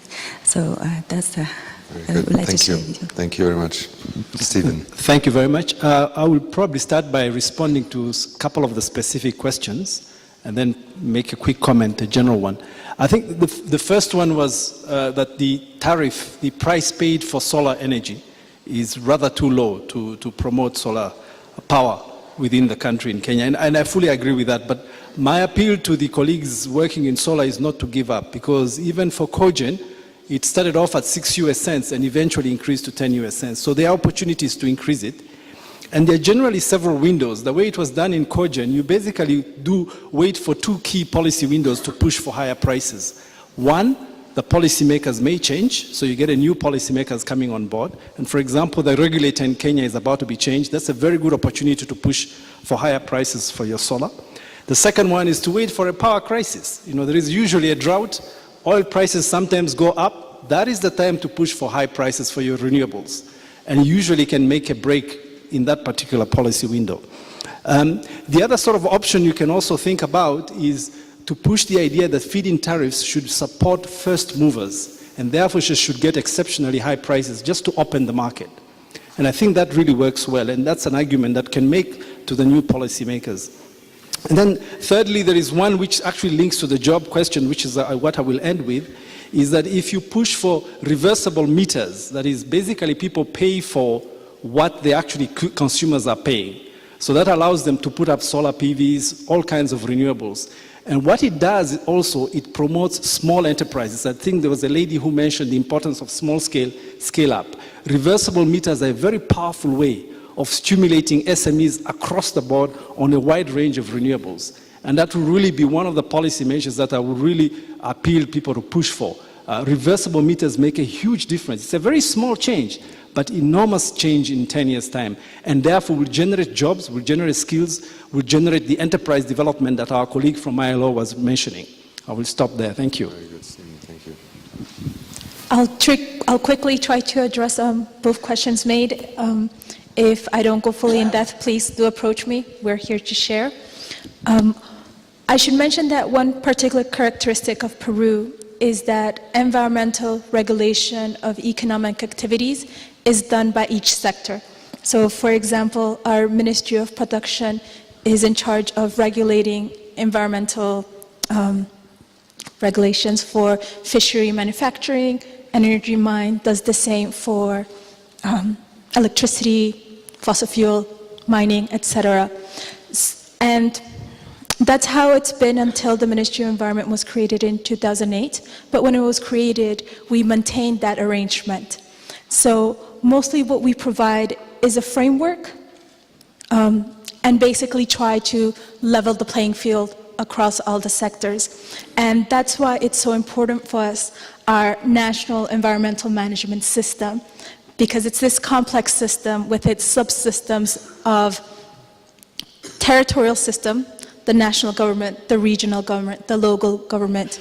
We've got hierarchical systems. We've got a system for the political level. We've got a system for the technical level.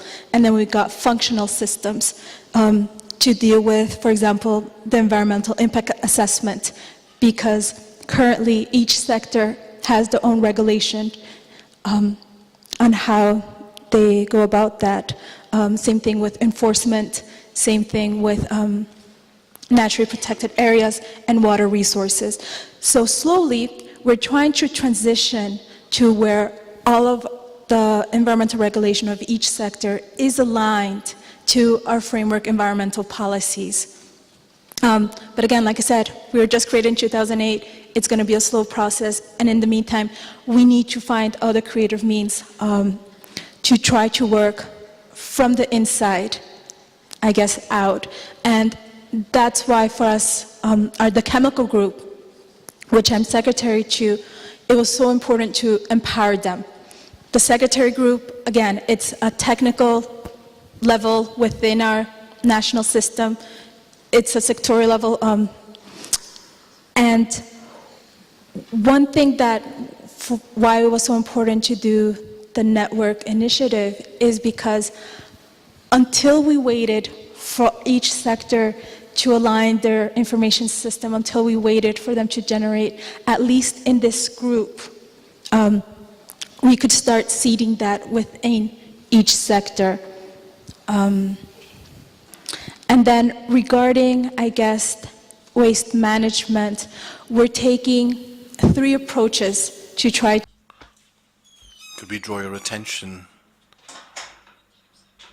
Could we draw the attention of the chair? The interpreters will have to leave now.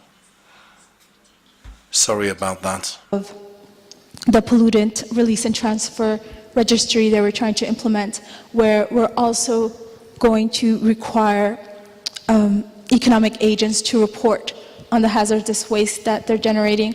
I mentioned that the Ministry of Transport is developing this electronic registry, so we're going to be able to compare that data with the data of what hazardous waste are being transported across the country. We've also been able to insert questions to the sector regarding hazardous waste generation per sector in our annual questionnaires. So that way, we're going to have an equal balance with information. So again, if I wasn't really able to completely answer, please do approach me. I'd love to chat with you. Thank you. Thank you. And that motto is true for all our panelists. Let me, I owe a little response to your question also. You know, how does UNEP see its role also in scaling up? And I think this is not unique to UNEP, but speaking from the particular role and mandate of the United Nations Environment Programme, there are very significant scaling up tracks that we have actually pursued over, a number of decades already. The first one is the necessity to act. UNEP's core function is to take the best scientific and empirical information available in the world about the state of the atmosphere, the biosphere, particular biomes, but also the impact of chemicals, of pollution, of black carbon, of particle matters, I mean across the spectrum, and to bring to the attention of governments the impact on the environment and human health. And, you know, whether you take the ozone-depleting substances, in which UNEP was a central part, not of inventing either the issue nor the solution, but being the critical part that played a role in scaling up, which is at the heart of the United Nations. First of all, we are an open source organization. Knowledge in the United Nations is about sharing, not about appropriating. Therefore, bringing the best of the science together, making it available, is an open source principle. Having the mandate to work with 193 member states to then, and this is the second step, to catalyze action is another way in which we scale things up. Imagine if we didn't have the United Nations and we would have to somehow go from country to country bilaterally to have a Montreal Protocol, or indeed the new Minamata Convention on phasing down mercury, or indeed conventions on international trade in endangered species. So here you have a combination of scaling up action simultaneously across the globe, with countries committing through multilateral environmental agreements or global programs of action to actually do something that otherwise would be undoable. And this is a beautiful example of the leading authority on the environment, if you want, the mandate of a program in the United Nations, in this case of the environment. A third part is to challenge established wisdom. The green economy is the biggest and I think most effective challenge yet to a dogma about economic development that has taken us into one direction only for a good 100 to 200 years.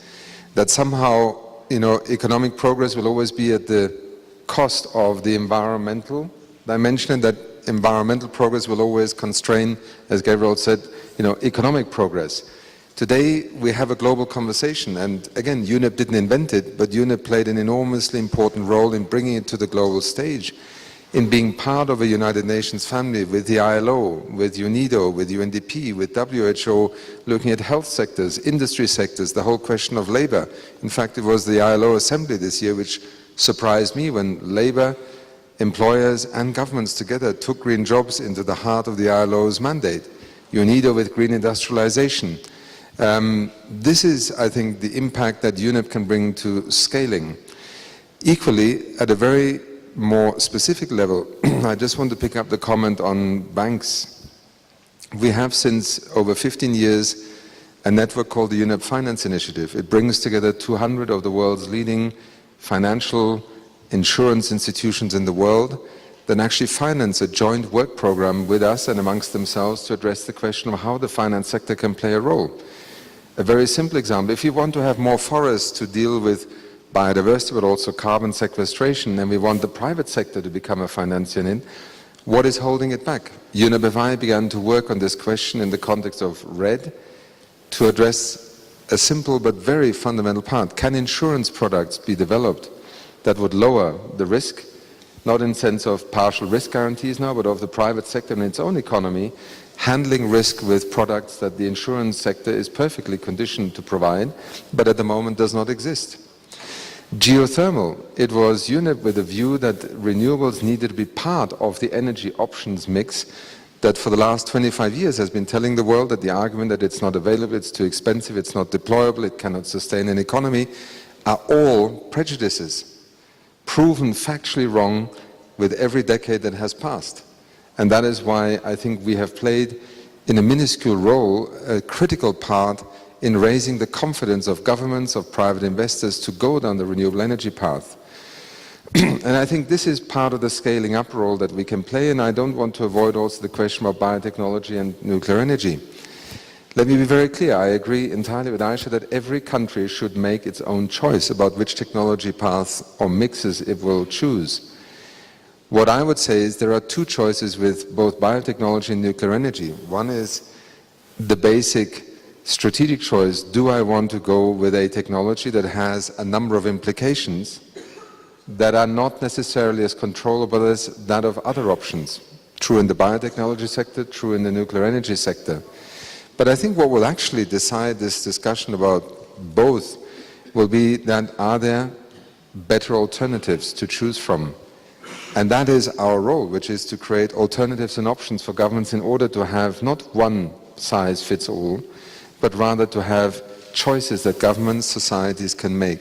Informed choices, economically rational choices, choices that serve not only the current generation but also future generations. And I think these are just a few of the, let's say, the principles that I think have made a relatively small program. I mean, I still view UNEP in a sense as an appendix in a much larger system.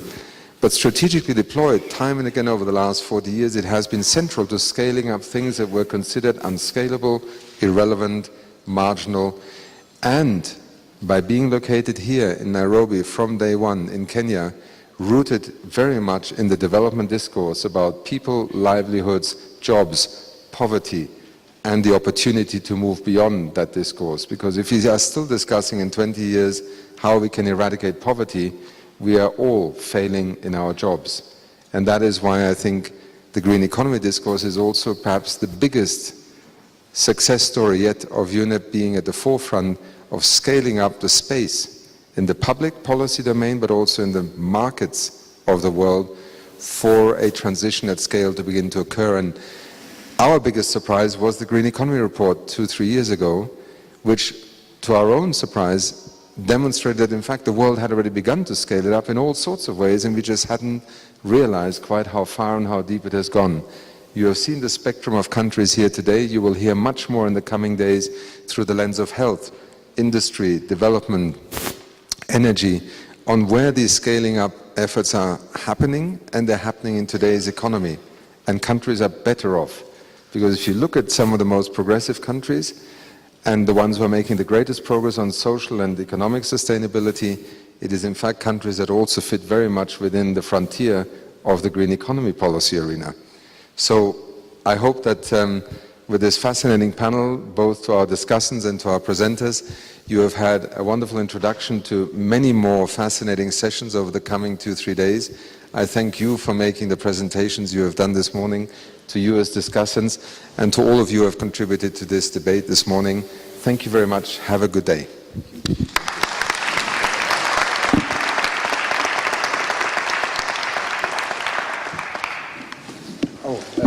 I'm sorry, I am to just make one more announcement. Tomorrow from 12:30 to 2 o'clock, there will be a special event of the Partnership for Action on the Green Economy, which involves UNIDO, UNITAR, ILO, UNEP, and other partners also, in which Mongolia, in fact, is one of the leading countries to have joined. And it also links to the invitation by the Arab Emirates. There will be a debate and a discussion. Stephen Ware, conference room 6 from 12:30 to 2 o'clock, for those of you who want to now find out how is the UN family in a sense following up on the call by Rio to provide practical support and advice along the lines that you have heard in various examples. Thank you very much.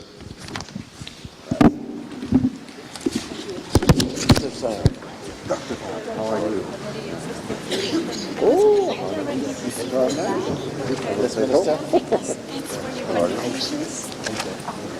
I hope we will get a chance to meet